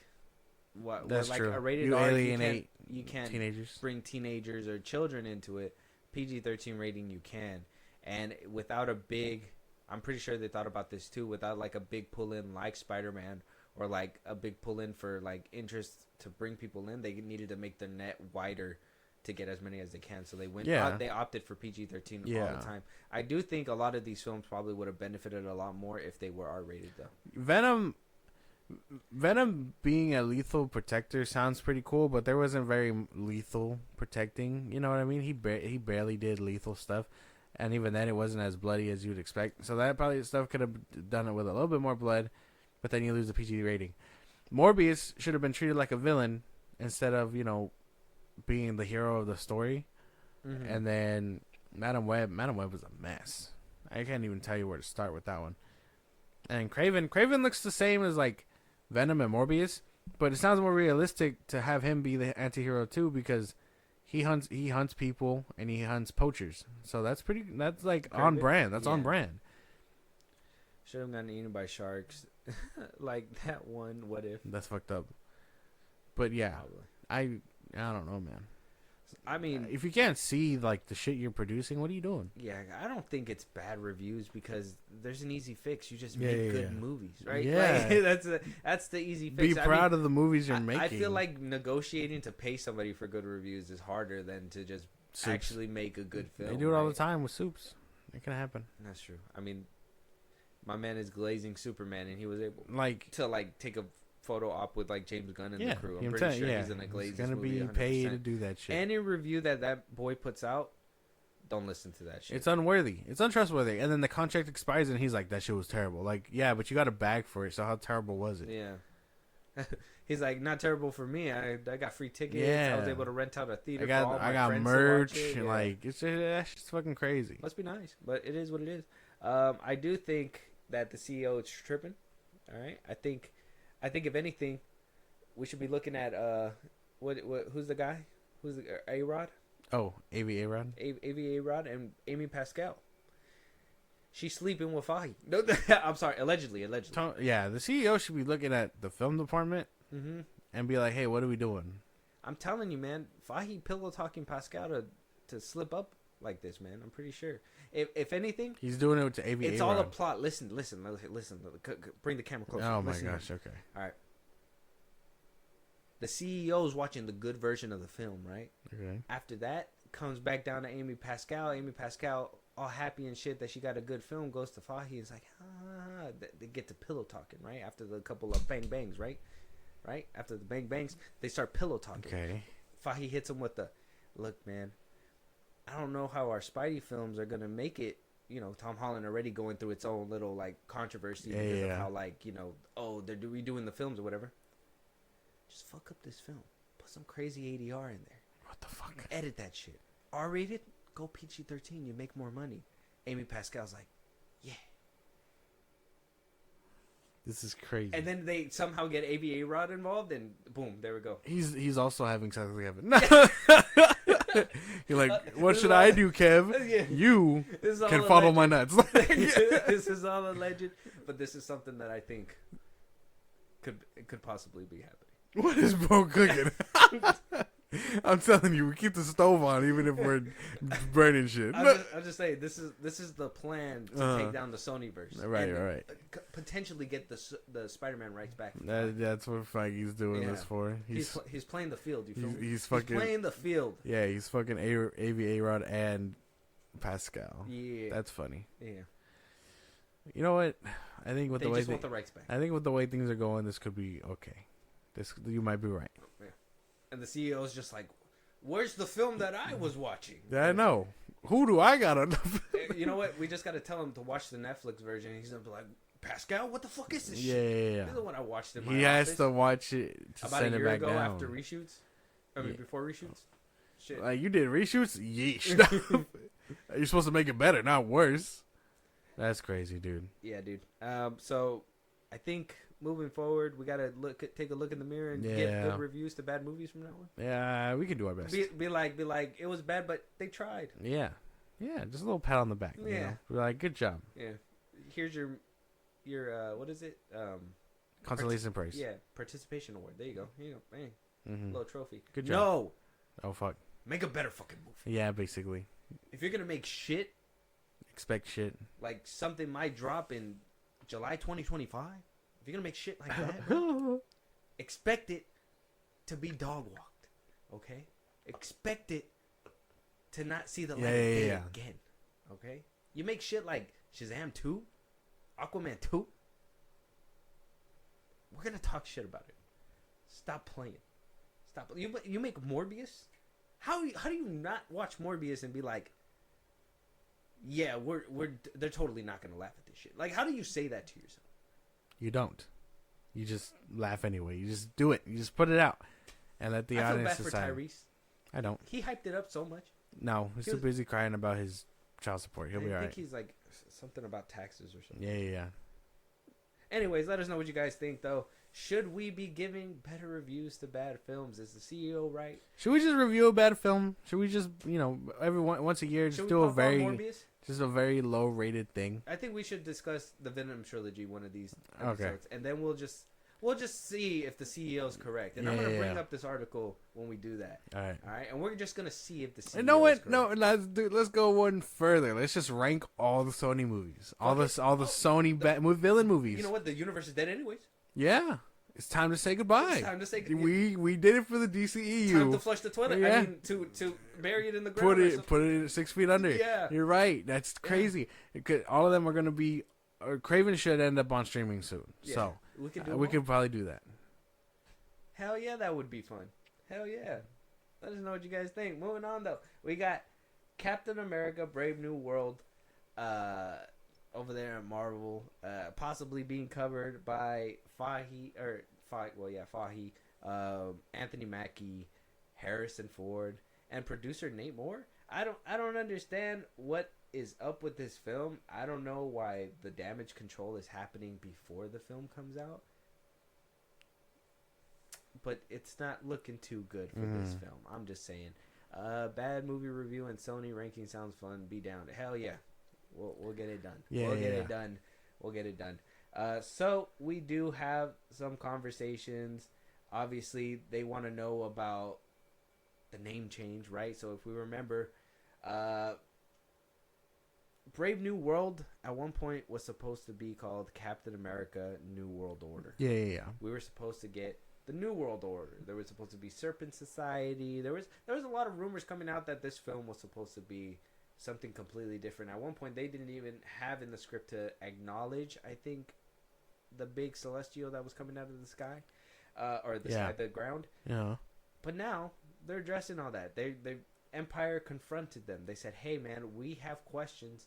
This is what's happening. There's been some change up. There's been some retooling. What do you guys have to say about that?" Nate Moore first comes out and says, "I think New World Order was a title we thought was really interesting and sort of a moody and scary. And to be quite honest, some of the feedback we got internally and externally was that the phrase was has unfortunately been co-opted in the real world in a way that made people uncomfortable. We never tried to tell stories that feel ripped from the headlines. The best we can do is try and anchor our stories in a world that feels real, and sometimes fiction and non-fiction line up in an unexpected and unintended way." That's why they changed it, because it sounded anti-Semitic. A lot of people were very like, "Hey, this sounds like you're, working with, a guy named Bitler." So it's not a good look. Yeah. So they changed it, which I didn't really mind. I think that's one of the things where it's like that would have been fine. Captain America: New World Order doesn't sound too bad. Brave New World doesn't sound any better than that. So I understand why they did it. They just didn't want the feedback. It used to be more of a Captain America film. Facts. Now that's where the MCU loses me, because they could have stood on that and had like some real life kind of political commentary within the film that really like spoke volumes. Like, I understand the real world is kind of touchy, but there's certain films that can take that and really, ground a film and also show you like, they're going through different obstacles, but something sort of like our own. I know a lot of people are like, "Well, I go to the movie theaters to forget all that stuff or whatever," but some people are interested to see a different take on like a different way to go about things. I mean, Civil War didn't do too well, but I think a lot of people like. Some people want to see it. Some people were interested in like the take on it. Right? I had no idea about this. Yeah, no, it was a big thing. The name change. Yeah, the name change was change, and then they added in Red Hulk and all that stuff. Yeah, Red Hulk is something that came into. So that we're going to talk about that. Harrison Ford also came out and said, and talking to Empire, same question: any resemblance to the U.S. presidents, living or dead, is entirely coincidental. In other words, so far we have not had a president who can transform into a Hulk. We have not faced these kinds of circumstances in our political life, although we had enough of a glimpse of the range of political life to realize that we could really end up in a political Marvel movie, but that's not what this is about. This is about one man trying to deal with his own history, with his own temperament, and his own circumstances. I think that this movie was this is coming from, like, I guess the best way to put it was that it was going to seem very... I don't want to get political about it, but this is kind of like what the film was leaning towards. This film was going very liberal with it. I think they were going to do like some oppressive stuff.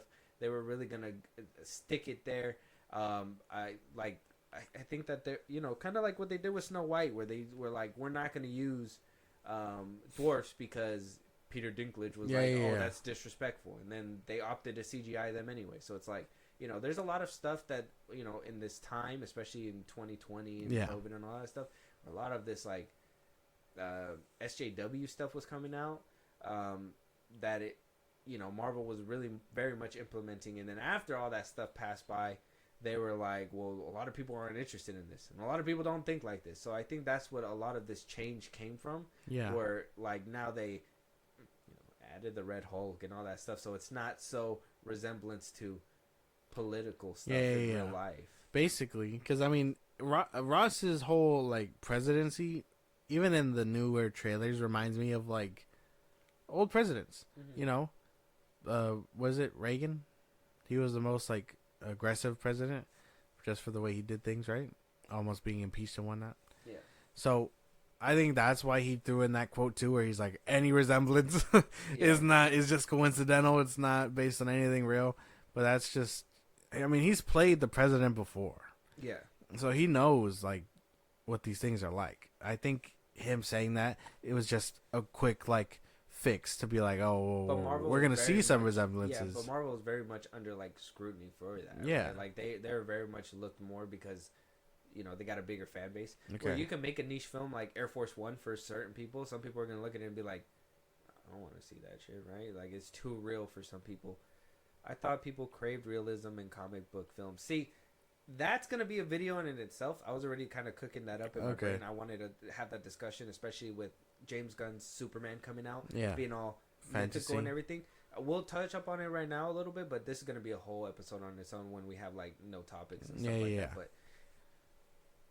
that's something that I don't know because we had films like The Dark Knight Rises, right? Or not The Dark Knight Rises, The Dark Knight. And that one was amazing for people, and that was very much grounded, and it was one of the first ones that actually was winning awards, and people loved that film because of how like real setting it was. Yeah. And then, you know, also like Iron Man over there on the Marvel side, like it was grounded and all that stuff. And then we get to the point where, you know, Shazam is very mystical. People didn't really care too much for it. Yeah. When it came down to, what was it over there on the Marvel side? Eternals. Very much started losing the weight of, in my opinion, what's happening around the world. The big celestial coming out of the ground. I think a lot of people started losing connection and was like, this is going, it's expanding too far. Yeah, we had space and sci-fi, which they were used to. They had regular stuff. But now they basically have to create their own world that's not from our world. It's basically now going to be a mystical world. Mm-hmm. And people aren't as excited or like it because of all this extra political stuff. It loses the whole, like, what is it? It's not realism, but it's the thing that the audience can attach to that make them feel like they can relate. Yeah, that's the word I'm looking for. Yeah, the relatability. Mm-hmm. So that's like I said, I think that's a video all in itself. But like that's like it's interesting to see the differences in films and what's actually taken, especially like with Batman, the new one. That one did really well. People really liked it. But it was super grounded. And it wasn't mythical. It was very much like in its own world, but it wasn't like too far apart from what we get here, I guess, in New York or New Jersey. Right? Like if I jump off a building with a squirrel suit, like would I be all right, you know? Yeah. Oh, it's with a squirrel suit, basically. Yeah. So, I don't know. I think all this PR before the movie starts, because again, this was supposed to roll out like this year in like March or something like that. Mm-hmm. It just didn't happen because of the strike. All this PR stuff happening, all these trailers and stuff coming out too prematurely is because they were gearing up for this movie to come out this year. Mm-hmm. But they know they created something kind of bad because they're already trying to, save it. Yeah, right now too. And Anthony Mackie, when asked about the reshoots, has this to say, especially with the negative perception that these reshoots have basically had on the public and whatnot. Anthony Mackie said, "It wasn't retooled at all. Every Marvel movie I've done has done reshoots, so it's not retooling or remaking. You basically get the movie and the story you want, you edit it together, then go back and shoot a few more scenes." Nah, bullshit. A year's worth of few more scenes? Yeah, that's bullshit. You're doing more reshoots throughout the year than what you actually filmed on set. So it's kind of like this movie has been, 2 years? Yeah. Held back already? Something like that. Year and like a half. A year and a half, right? You don't push back and do all these reshoots and you're not changing the whole film. Because if the film was done and ready to go and there's no changes happening, they put out the film the way that it is right now. Why wouldn't they? Yeah. Because again, that's the weird thing. Films 2020 2023 comes to a stop, and it's supposed to be roll out this year. It doesn't roll out this year because of the strike, and so they have to push it back to 2025. And so their timetable was like, oh, well, we got room within this year to change shit up. So they did that from the beginning of the year to like now. Mm-hmm. And then now they're gearing up to push it out next year in March or whenever it comes out, February, I think. That's kind of crazy because, yeah, the film was done. And if it was done, they would have put it back into 2024. Mm-hmm. But no, they're reshooting. They're trying to save whatever they did by keeping it in 2025 and having all this PR and hype it up on its way to release. Yeah. They did put out an Abomination. I'm pretty sure. This movie is not going to do well. DOA? Yeah. That's not good. Especially with all this, like, extra shit you're doing. They're trying to actively save it, and it's not working out. Yeah. I mean, we could agree on the title change. I think that's fine.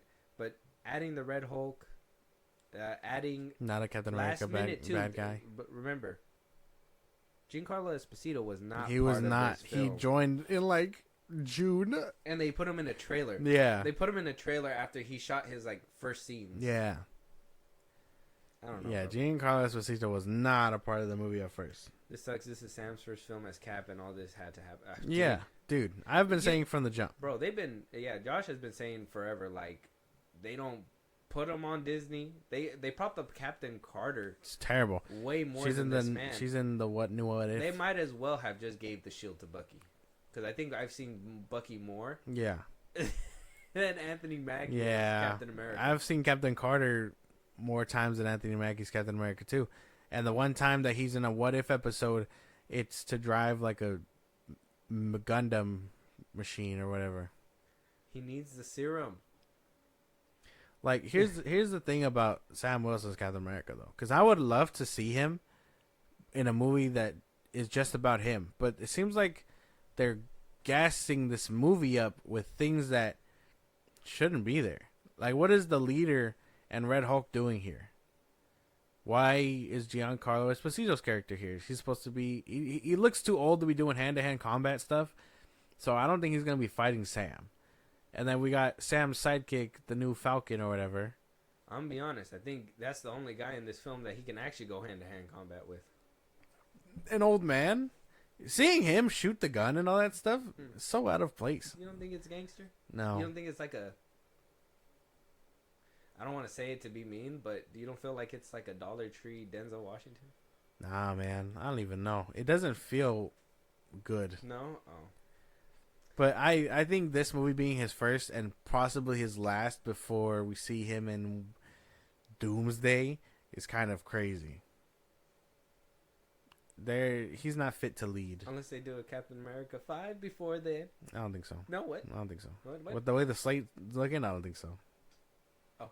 They're not going to fast track it. So it's a sad day for Captain America? Yeah, they're not going to fast track his other movie. It took him too long. Right. This must hurt you more because you wanted this decision? Yeah. They should have gave it a Bucky. Yeah, all right. Yeah, all right, man. I'm totally fine with this. If they would have given it to Bucky, then it would have been like, oh, well, Sam Wilson, he's just a secondary character. No, but nobody gives a shit about the Falcon. He's Captain America. Yeah, well, nobody gives a shit about him when he has the shield either. That's messed up. You have wings and a shield now. Who cares? Who cares? Where's That's the crazy. serum? Where's the serum? He doesn't have one. Yeah. He's not supposed to take you one. Should probably put it on. Otherwise, the only person you can fight in this film is Giancarlo Esposito. Or maybe like a very like muscular woman. You could probably take one of them on. She-Hulk? Nope. Nope to what? Nope to what? You can't just put nope to that. Because I'm just dragging this Anthony Mackie. Look, he should have had more self-respect and been like, look, Faki, I know respectfully you want to give me the shield as Sam Wilson. I think it should go to Bucky. I think he would probably be able to lead. Sebastian Stan? Acting chops for days. Yeah. Acting chops for days. If I was banking movie wise for somebody to really bring in some tickets, Sebastian Stan. Anthony Mackie, he's cool. But his real name's Clarence. Like, That's fucked up. That's fucking crazy. I gotta take off my glasses for that one. That's oh my crazy. gosh, not the serum talk. Yes, he needs the serum. No, he doesn't. He's not as exciting without the serum. He has vibranium. You know what? I would be all for Sam Wilson as Captain America if he takes the serum. You take the serum, I'm all for it. You just see him in the movie juicing. Yeah. Yeah, just be like, I'm tired of fucking losing, dude. Yeah. He starts juicing, that'd be crazy shit. Look, even if it's like a last minute thing, I'll take it. Like, he's about to like get smashed by the Hulk and there's a needle right there and he just got to stick it in him. I'll take it. Just give him the serum. That's the only way it's gonna be exciting. That's the only way. Other than that, I'm gonna be looking at the film. He should have died there. Should have died right there. Did the Hulk just punch him in the face? He should have died right there. He should have died right there. Should have caught on fire and then died right there. I don't know, man. This movie seems like a disaster. Yeah. Since the Captain America choice. Damn. It was always doomed to fail. Oh, crazy. Crazy that you slipped that in Doomed to fail. So bad. Where's Adam Sandler? He'd do the voice way better. Doomed to fail. That's what he'd be doing. That's what he'd be doing. Doomed to fail. That's it. Oh That's it. God. That's the one. Yeah, man. That's so sad. It's so sad. It's so sad. Very sad. But not for us. Because I don't really care anymore. Oh, what? You gave it up? Thunderbolts. I'm here for Thunderbolts. For Sebastian And Stan. riding the wave for Thunderbolts now. For Sebastian Stan. Yeah. If Sebastian. he had the shield, it'd be great. He's going to kick all of their asses. Why do you care for two super soldier serum guys in one film? Just saying. What? Yeah. Just saying. What- You seem what is a it? little excited for this film, and there's two super I want to serum see. guys in I there. want to see Two, not one, Marvel. two. I want to see Marvel do a better Suicide Squad movie than James Gunn. Yeah. Just a hater. You just Potentially. live to hate. You don't even like Fahi either. I mean, yeah, that bold fuck. No. Yeah. It's gonna be great. I think Fantastic Four and Thunderbolts The might enemy be. of my enemy is my friend. Yeah, I think Thunderbolts and Fantastic Four might take it then. So Brave New World, we just kind of agree. It's just Yeah. there. It's just not Can't wait gonna- to see it though, because we're still gonna go see it. But yeah, if it's poorly received, like if it gets under like 50 on Rotten Tomatoes, Mhm. we can wait for streaming. Okay. I hope this is like. I hope they're looking at this as like their like rock bottom. I'm pretty sure Like I'm pretty sure they're just like, damn, like what they did did their we best to do? save it, and they dropped the egg. So Trying to put it all back together. Again. yeah, Humpty Dumpty. Yeah, Humpty Dumpty. Moving on. Let us know what you guys think. Captain America: Brave New World does not look like it's going good. Do the reshoots scare you guys? Do you think Anthony Mackie should have the serum? Is this movie DOA? I don't. Let us. You guys gotta let us. Just let us know. Yeah, this is good. Let us know. Interesting. Couple more topics to go, but James Bond is not going to be happening at Amazon Studios. A producer says that they are fucking idiots, apparently, over there at Amazon. That the producer, her name is Barbara Broccoli, and you know that she's very much ride or die for the James Bond films. She's been a producer, a long-time producer. She's very much old school, cares about the essence of James Bond. No damn. When Amazon bought the rights to basically make the new versions for him, Yeah. she has been at a constant standstill because, according to her,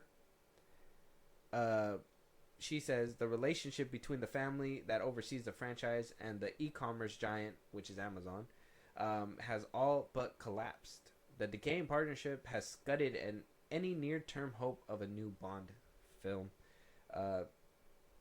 Going as far as saying she has told friends that she doesn't trust the algorithm-centric Amazon with a character that she helped to mythologize through big screen storytelling and gut instinct. This fall, she characterized the status of the new movie in dire terms: no script, no story, and no new Bond. To friends, Broccoli has characterized her thoughts on Amazon this way: "These people are fucking idiots."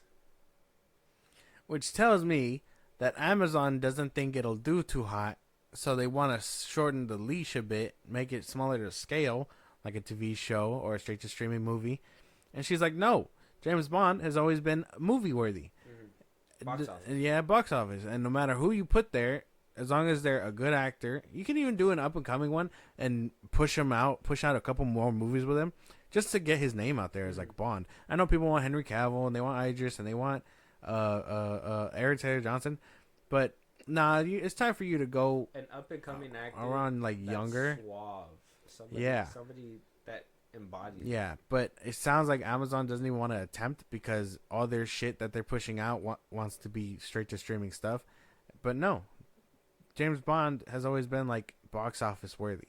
And they're just like, no, this is gonna go to streaming. Yeah, because nobody so I'm wants pretty to see sure. Bond in theaters. Yeah, I'm pretty sure they're pushing that to her, and she's like, no, fuck that, and so they won't even begin the process because she's not on board. All right. They go on to say, due to the current impasse, the franchise hasn't moved any closer to the next installment. Broccoli has complained to Amazon that Amazon isn't a good home for Bond. Going on to say that every time they cast a new actor, the films change. It's the excitement of a new Bond, the new direction. Every one of these people who took on the role offered something new and different. So they are just completely just not doing they're just not working, which I'm pretty sure is just Amazon being Amazon. Well, yeah, it's a streaming platform. We they're heard gonna about want this it when it be came down to movies. Roadhouse, which turned out to be a great film. Probably would have did decent at the box office, but they deemed it to be. Even Jeff Streaming. Bezos was like, it's streaming worthy. "Thanks for coming to my yacht, but Streaming. still streaming." Yeah, so they put it to streaming. A lot of films go to their streaming service, which content. So I understand, but at the same time, It's James Bond. We've been talking about, these streaming services taking it to theaters for a while now. Yeah. They kind of been dipping their foot in there and haven't completely submerged because the box office numbers just don't work. Killers of the Flower Moon didn't do that well. I think That was Apple. Yeah, that was a different thing, but still, they tried their hand at it. They don't do well. Okay. I think I want to say, if I remember correctly, that Knives Out did good in this limited run. But like some films do good, some films don't, and it depends on like how well known it is when it comes down to them going to the box office. Yeah. So maybe Amazon's like, we haven't been seeing good numbers when it came down to our box office movies when we send it up there. We need a big name actor. We need something that the algorithm says is going to make it succeed. And the producer's like, no, we can't do that. Maybe they want to make it like an action comedy. And she's like, that's not what James Bond is. I don't know. My big thing is that Amazon is probably trying to put it straight to streaming. And the only reason I can see this movie not doing good in the box office is because, it'll show up on streaming in like a month. Because it's Amazon. Yeah, basically, it'll have like a 2-week, maybe a 1-month theater run, Yeah. and that's about it. And that's not how the movie should operate because it's James Bond. Imagine thinking James Bond belongs on a straight to streaming. Exactly. Oh, okay, all right. Well, hear me out because I think we talked about this before, right? Okay. I'm a fan of James Bond. I to be honest, I haven't seen Daniel Craig's iteration. I was never really interested in his iteration. I kind of am now, so I want to get like the box set and watch it. But I've been a fan. But you said that you weren't very much into it. I think we talked about this before. Yeah. I think we talked about it in an episode that we recently recorded where it's like kind of like dad genre, right? Like James Bond is probably like for the dads or something. You being not too much into James Bond, but you being able to recognize that it still needs to be a streaming, or not a streaming, but a box office film. What makes you say that, and like what makes you, what makes you think that it's supposed to be there when you don't even are not very much entertained by it? It was there, basically alongside the MCU. I was there to witness all these ones as I was growing up. I remember each one, its marketing and all that stuff. There's an audience for these movies, And though it may not be me, who's to say that the next iteration won't be? You know, Mm. like I was already too old by the time Daniel Craig was basically done with his run. I was just like, I'm not too interested in this. And even then, they haven't made an attempt to bring in new audiences. So I understand his worth, James Bond as a character, but until they make an attempt to make me want to care, maybe I gotta see the movies too now to like get into it. But they're not even making an attempt to garner new audiences. So it's like, well, what are we doing then? What are you doing here? If you're not in the business of bringing in audiences to make James Bond the character that they know he is, draw in people that they know they can with a character like James Bond. If every movie can be more action packed and gadget like and just better and elevate the genre of like better than John Wick has or whatever, who's to say that James Bond can't be the next wave? John Wick is dead. The area of like action packed movies can start again, but with James Bond taking the rightful throne as he always has. That and because we'll always have like different kind of like we'll have like movies like that, John Wick, or maybe I'm trying to think of another like we get agent films all the time. Yeah. There's not really much a scarcity when it comes to it, but James Bond is like a legacy character. Exactly. But it has history behind it, so there is going to be living up to what came before, but also doing better to that, right? Exactly. So like there's always that hassle to like kind of pedal to that, so it's cool that you recognize that. It's really cool because not a lot of people would have that kind of foresight. Wouldn't that cause it to lose its identity if it's trying to fill a void of another franchise? Well, kind of, but at the same time, it's like that people are there's an audience for these action movies. Who's to say that James Bond just can't take the throne again? He was there. He was there for not before Daniel Craig. The last one came out in like the 90s, right? Early 2000s. Something like that, right?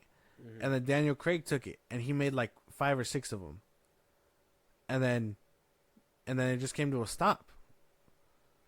Yeah, I don't know, but like it's kind of filling the void, but it's a void that he's kind of had the crown for a while. Yeah, the last one before Craig was 2002. Okay. Die Another Day. Okay. So, and that one was with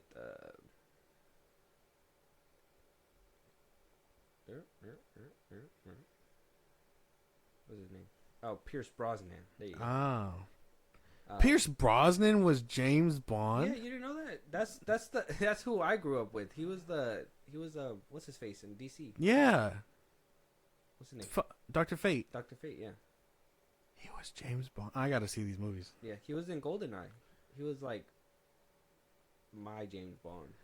Oh, fuck, dude. And then there was older, obviously, James Bonds. I've seen a couple of them, but I haven't seen all of them. I haven't seen like Octopussy. I've never seen that one. I've seen it like on the screen, but I'm just like, I don't know. It's a funny name.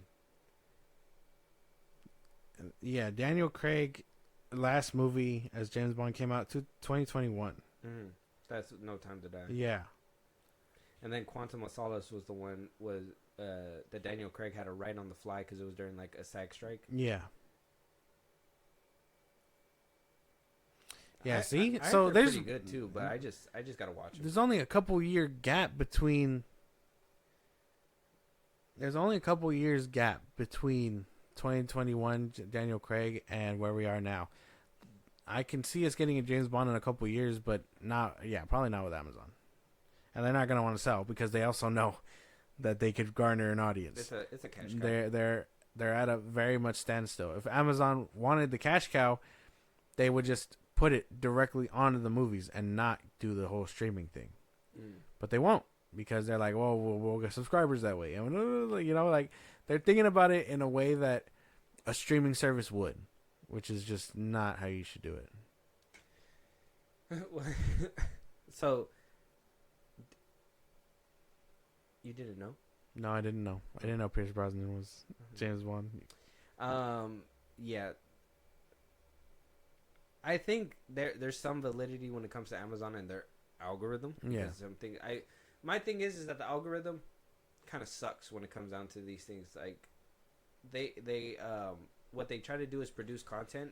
There was a story coming out about Netflix that said that you know, we did the AI thing. Right? Yeah, We already talked about that a little bit, but there was one that came out that said Netflix purposefully, and they did this with, I guess, one of the Christmas movies that Lindsay Lohan did, where they'll do stuff in the movie, but because they know, Netflix knows that these kinds of movies are kind of like background noise while other people are doing stuff, so they kind of play it in the background. They have the actors describing everything, so like you don't miss a beat while you're walking around not paying attention to this film. So they know that, you know, the studios know what people are watching, like to watch and take serious. They know what's content, they're gonna take around on their phone and shit. Yeah. They know what's content when they're just gonna play as like babysitting music or maybe something to put on while they're cleaning and listen to something. Like that's what their algorithm does. Yeah. Where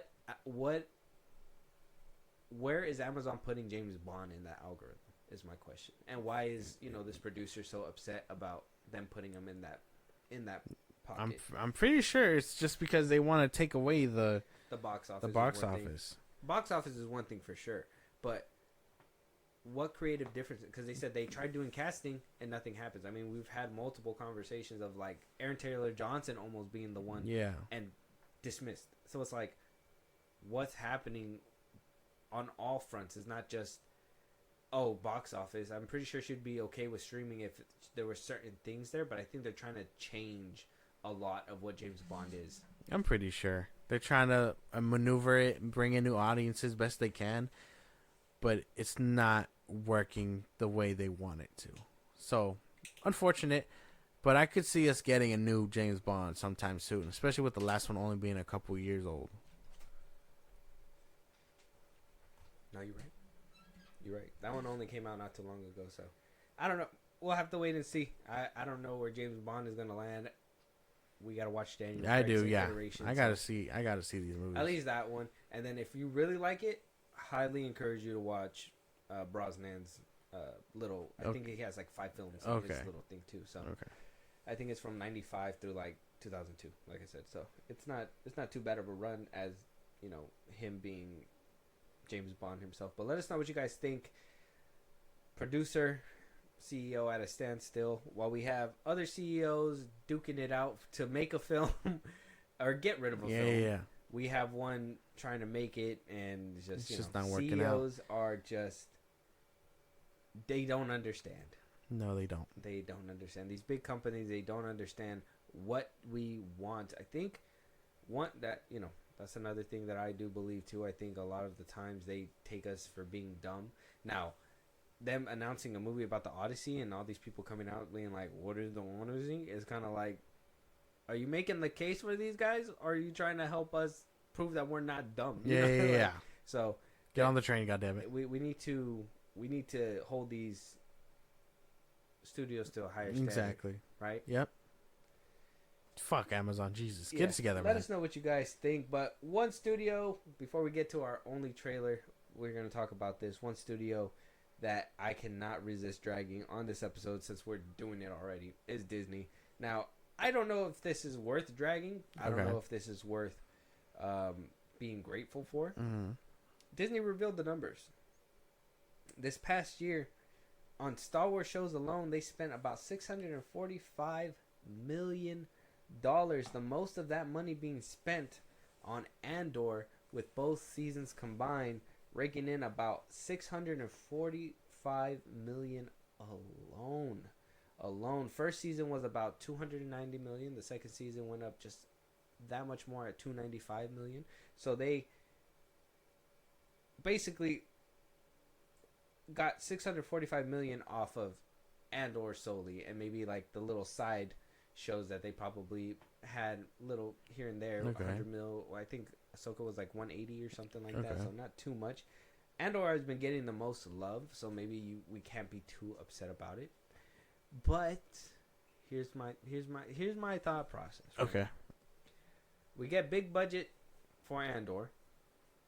That's filmed on location. Mm-hmm. You probably get some CGI stuff. You did have that space battle with the laser and stuff like that. Probably going to cost some money. I understand. Mm-hmm. But then you got shows like Obi-Wan Kenobi that need lightsabers, and they go for multiple episodes, and they need to show things flashy. In my arguably probably could do more with the money for Obi-Wan than what you absolutely need for Andor, unless some of that money goes for traveling and taking it to a location or whatever. Yeah. You're putting more money here than over there, and getting shit product over there. And I mean, Andor's being top tier. I think the story alone would carry it. I think it has been carrying it. I don't think we've been getting a lot of like flashy stuff when it comes to Andor. No. Besides that one space battle, but I can't really think of anything else that really happened in Andor. No. The ships flying over on the moon. But half that stuff could be practical and digital, right? Like you don't necessarily need CGI for some of those things. So it's like that's where my headspace goes. You're spending all this money on something that's basically practical. What about the other shows? What's going on over there? I don't know. That's a good question, man. I don't know. Andor, maybe that's just why. Location and all that stuff, shooting on real stuff is expensive, and shooting on a green screen isn't as expensive. So maybe that's just what it is. So when Obi-Wan does it, almost, I think they only shot on location like a couple times. Like I think when they were on that other planet where he's trying to get Leia out or whatever, that was real. So I mean, they shot on location a bit, but it's all basically CGI. I think it just costs them less to do CGI. Well, like Obi-Wan, that one was done on the what's it called, like screen. Yeah, some of it, not all of it, but some of it. Most of it. Yeah, a good chunk of it. They're very. I think it comes. That was called. Yeah, it comes down to like how much you're putting into it, then CGI wise, like lightsabers and the Force and how real things look. And they just don't have the budget to make it flesh out like they do. With Andor, practical and CGI will always be the best combination. You can see that in almost any movie you watch. Good storytelling. Yeah. Good writing. Yeah. So, I mean, Andor is just doing it right because they have creatives that care about CGIing minimal and doing things practical versus places like Obi-Wan or The Acolyte where they're like, let's just put them on the green screen. And they go from there. Read these lines. So it's a lot like I imagine. Yeah, the way Andor does it with the practical stuff is probably what's costing more than the CGI stuff. Because you have to build that shit, and wood is expensive. Wood ain't cheap. Yeah, the lumber ain't cheap. Apparently, all the steel pipes. I don't know. I mean, I understand. Isn't that why studios opt for like CGI though and stuff like that more? So like if that's what you do and you're putting more money, I don't know. I don't know how like some of this stuff works because it's like common sense says this way would be better, but they do it in a different way. So either they're doing it wrong or I'm just dumb. I don't know. It depends on the creative. Some will want to take it out there for the best feel, and others will want to do in house. Well, yeah, that's the thing, right? Because we got movies like. Well, let's think TV shows. Let me try to stick to TV shows. It's a good like action one that can kind of like fit with that. I mean, okay, well you got some TV shows, right, that have explosions and stuff. Yeah. And they look kind of cheap, right? They look kind of cheap. You got a different filmmaker that can take that money and still make it look real and not really do not really feel the sweat, I guess, or not really break a sweat when it comes to it. So, is it just filmmakers or is it money as well? Yeah, I don't know, man. I want to say it's probably a bit of both. CGI and how people work creatively. No one really thinks about the whole like the grand scheme of it all. If that makes any sense, you get what I'm saying? It's a lot of like, oh, can you do it with this much money? And if they're like, sure, do it with less. And they're like, oh, I could probably do it with a little less. And they'll be like, all right, then go ahead and do it. But I think Andor. Who's the dude that made that -1? He was like, oh yeah, I made this Godzilla movie for like dirt cheap. Yeah, and the numbers came out. And he was like, well, I wouldn't tell anybody that because then they want me to do it for less. Yeah. But if you could do more with less, that's a good thing. Because then that means the rest can be dispersed to marketing or whatever. Yeah, but they just are throwing money at the wall. Well, it's Disney. That's why it's Disney Star Wars. They're just like, hey, you needed $500,000. Here you go. This shit better come back though.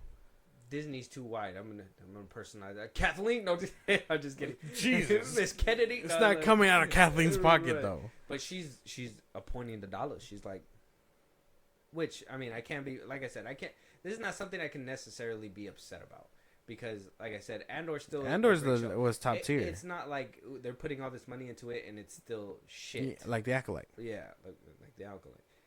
Cheap shot. But I'm sorry, but cheap you shot. do have those Yeah, shows yeah. that are like the Acolyte, Obi-Wan. They'll be like, oh, the budget was really good. Then Where it's you like, have then some why decent does it look scenes. terrible? You do have some decent scenes, but the rest of it is kind of like, Exactly. man. So it's like, why? That shit was ass. So this ain't something, like I said, we can't really be mad about, but at the same time, it's like, where does the money go? Yeah. Where does the money go? Is there a money laundering scheme going on there?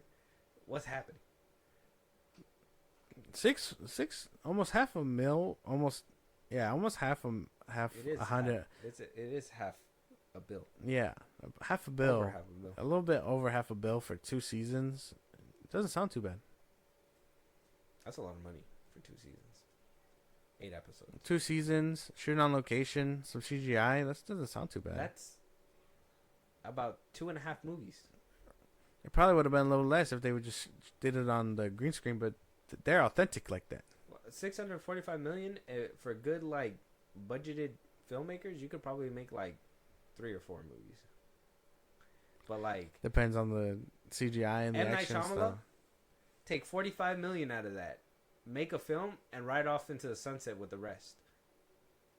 Yeah, but his People movies are like, don't. there's a twist. his movies don't come with CGI. That's what. Oh.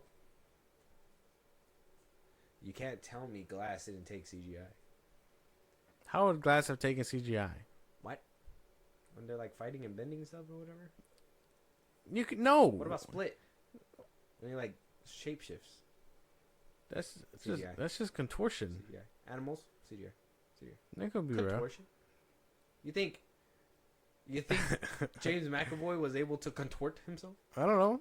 Maybe he didn't look as ripped, so maybe they just like did it to him. I don't know.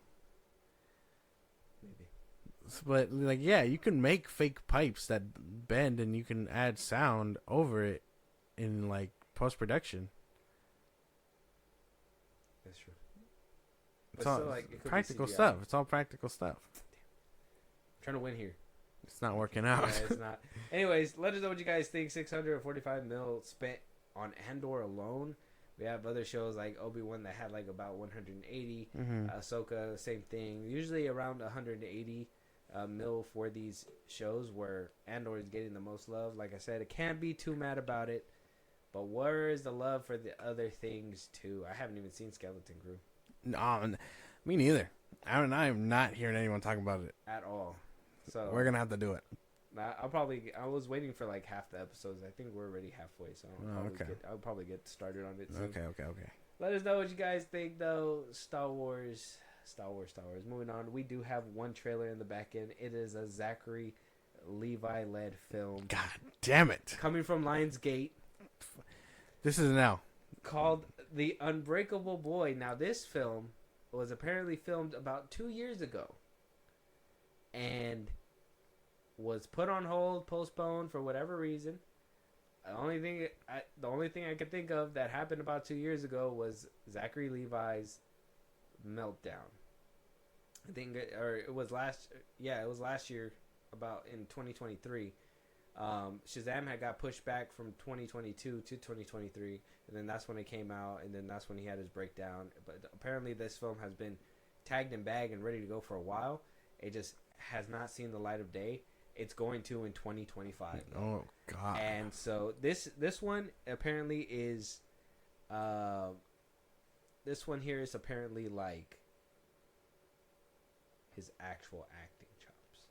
Like he's putting some care into Okay, if his care looks a little bit more effortless than The Rock's, maybe we could get behind it.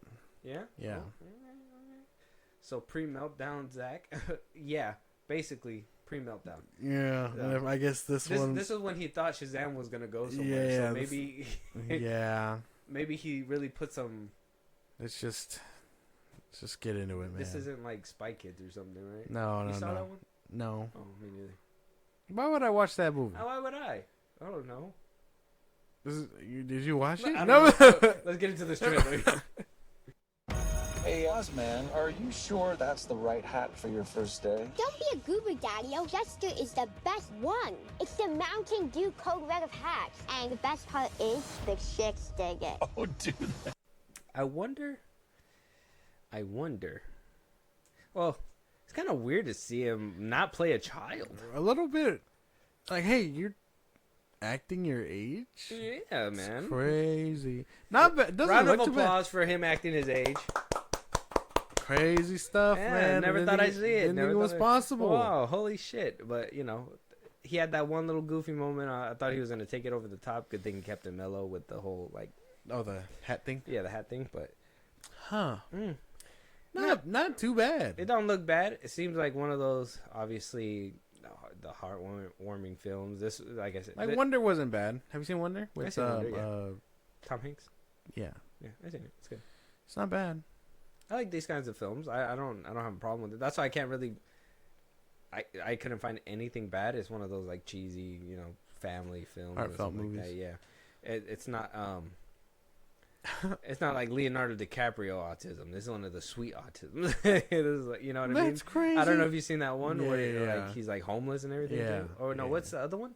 It's the one with Leo. I'm trying to think of it. Where he plays he plays him. He plays an autistic boy, right? Mm-hmm.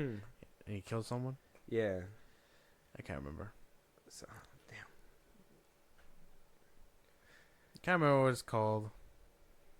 I thought you were gonna talk about the one with Shia LaBeouf, where he meets someone with Down syndrome because he's homeless. Which was that one? You haven't heard of that one either? I don't think so. I think that one's on Netflix. Oh, What's Eating Gilbert Grape? That one. Yeah. Yeah. What's Eating Gilbert Grape? I like I said, this movie doesn't look bad. I think it's fine. The Peanut Butter Falcon. Oh, what the fuck? Yeah, it's on. That one's on Netflix. It's with Shia LaBeouf. I guess he's on the road. He's a traveler, and he meets someone with Down syndrome. He's homeless, and he takes care of him. Oh, yeah, I've never seen that one.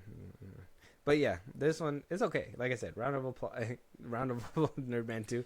Round of applause It's not bad. for him It didn't acting look his too bad. age. It I didn't think look it's too good. Yeah. He's Seems like he's taking it seriously. If he would have stayed on this trajectory, who would have known where he'd been? So maybe after the meltdown and the crash out, when this movie comes out in February, maybe people praise it and he comes out and he's like, "Look, I can be serious." yeah, I just I had a moment of weakness." Yeah. What's that Spider-Man thing? Where it's like, I made a mistake. Apology too. Right. Dude, I don't have any complaints. I look kind of nice. I won't lie. I think Zachary Levi probably found his niche right. Maybe he should have thought about at his age playing a more mature version that can actually act. Yeah. Would probably have been better for your career than you acting like a child. Yeah. Shazam was cool, but eventually you got to get out of that stuff. I think we also made that criticism in Shazam too, where it was like, if you're supposed to be the adult version of a teenage kid and he kind of matured, shouldn't you have matured a little bit too? Yeah. And he was still acting like if it was still like whoop-de-wee, whatever, 8 years old thing. Not a good look. I don't know. Good job, Zachary. Yeah. Man, look, we don't give flowers around here to you like this, but we give it to you. You deserve it this time. Sure. The Unbreakable Boy, February 2025. If you didn't check out the trailer, check it out. It's on YouTube. Let us know what you guys think. With that being said, though, we are done with this episode. Yes, we're done talking your guys' ear off. We had a bunch of topics. We had so much stuff to break down. CEOs blaming us for bad reviews and other critics and reviewers for bad reviews of their movies. Yeah. James Gunn lying again, and Josh is always happy to talk about James Gunn. We already know.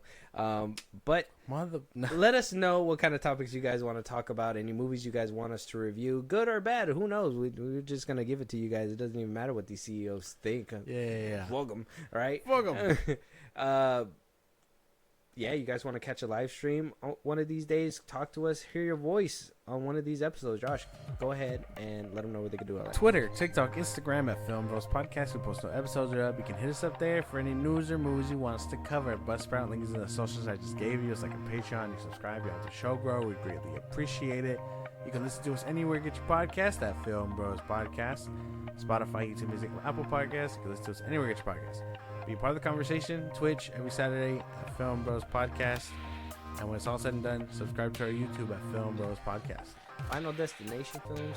I'm Josh's favorite director. New Final Destination is going to be coming out, so we'll probably be getting on that one pretty soon. So I can't wait for those. Hopefully it comes out around October. We can do that around October. Yeah, that would be kind of cool. Yeah. But with that being said, though, we'll talk to you guys on the next one. Talk to you guys later.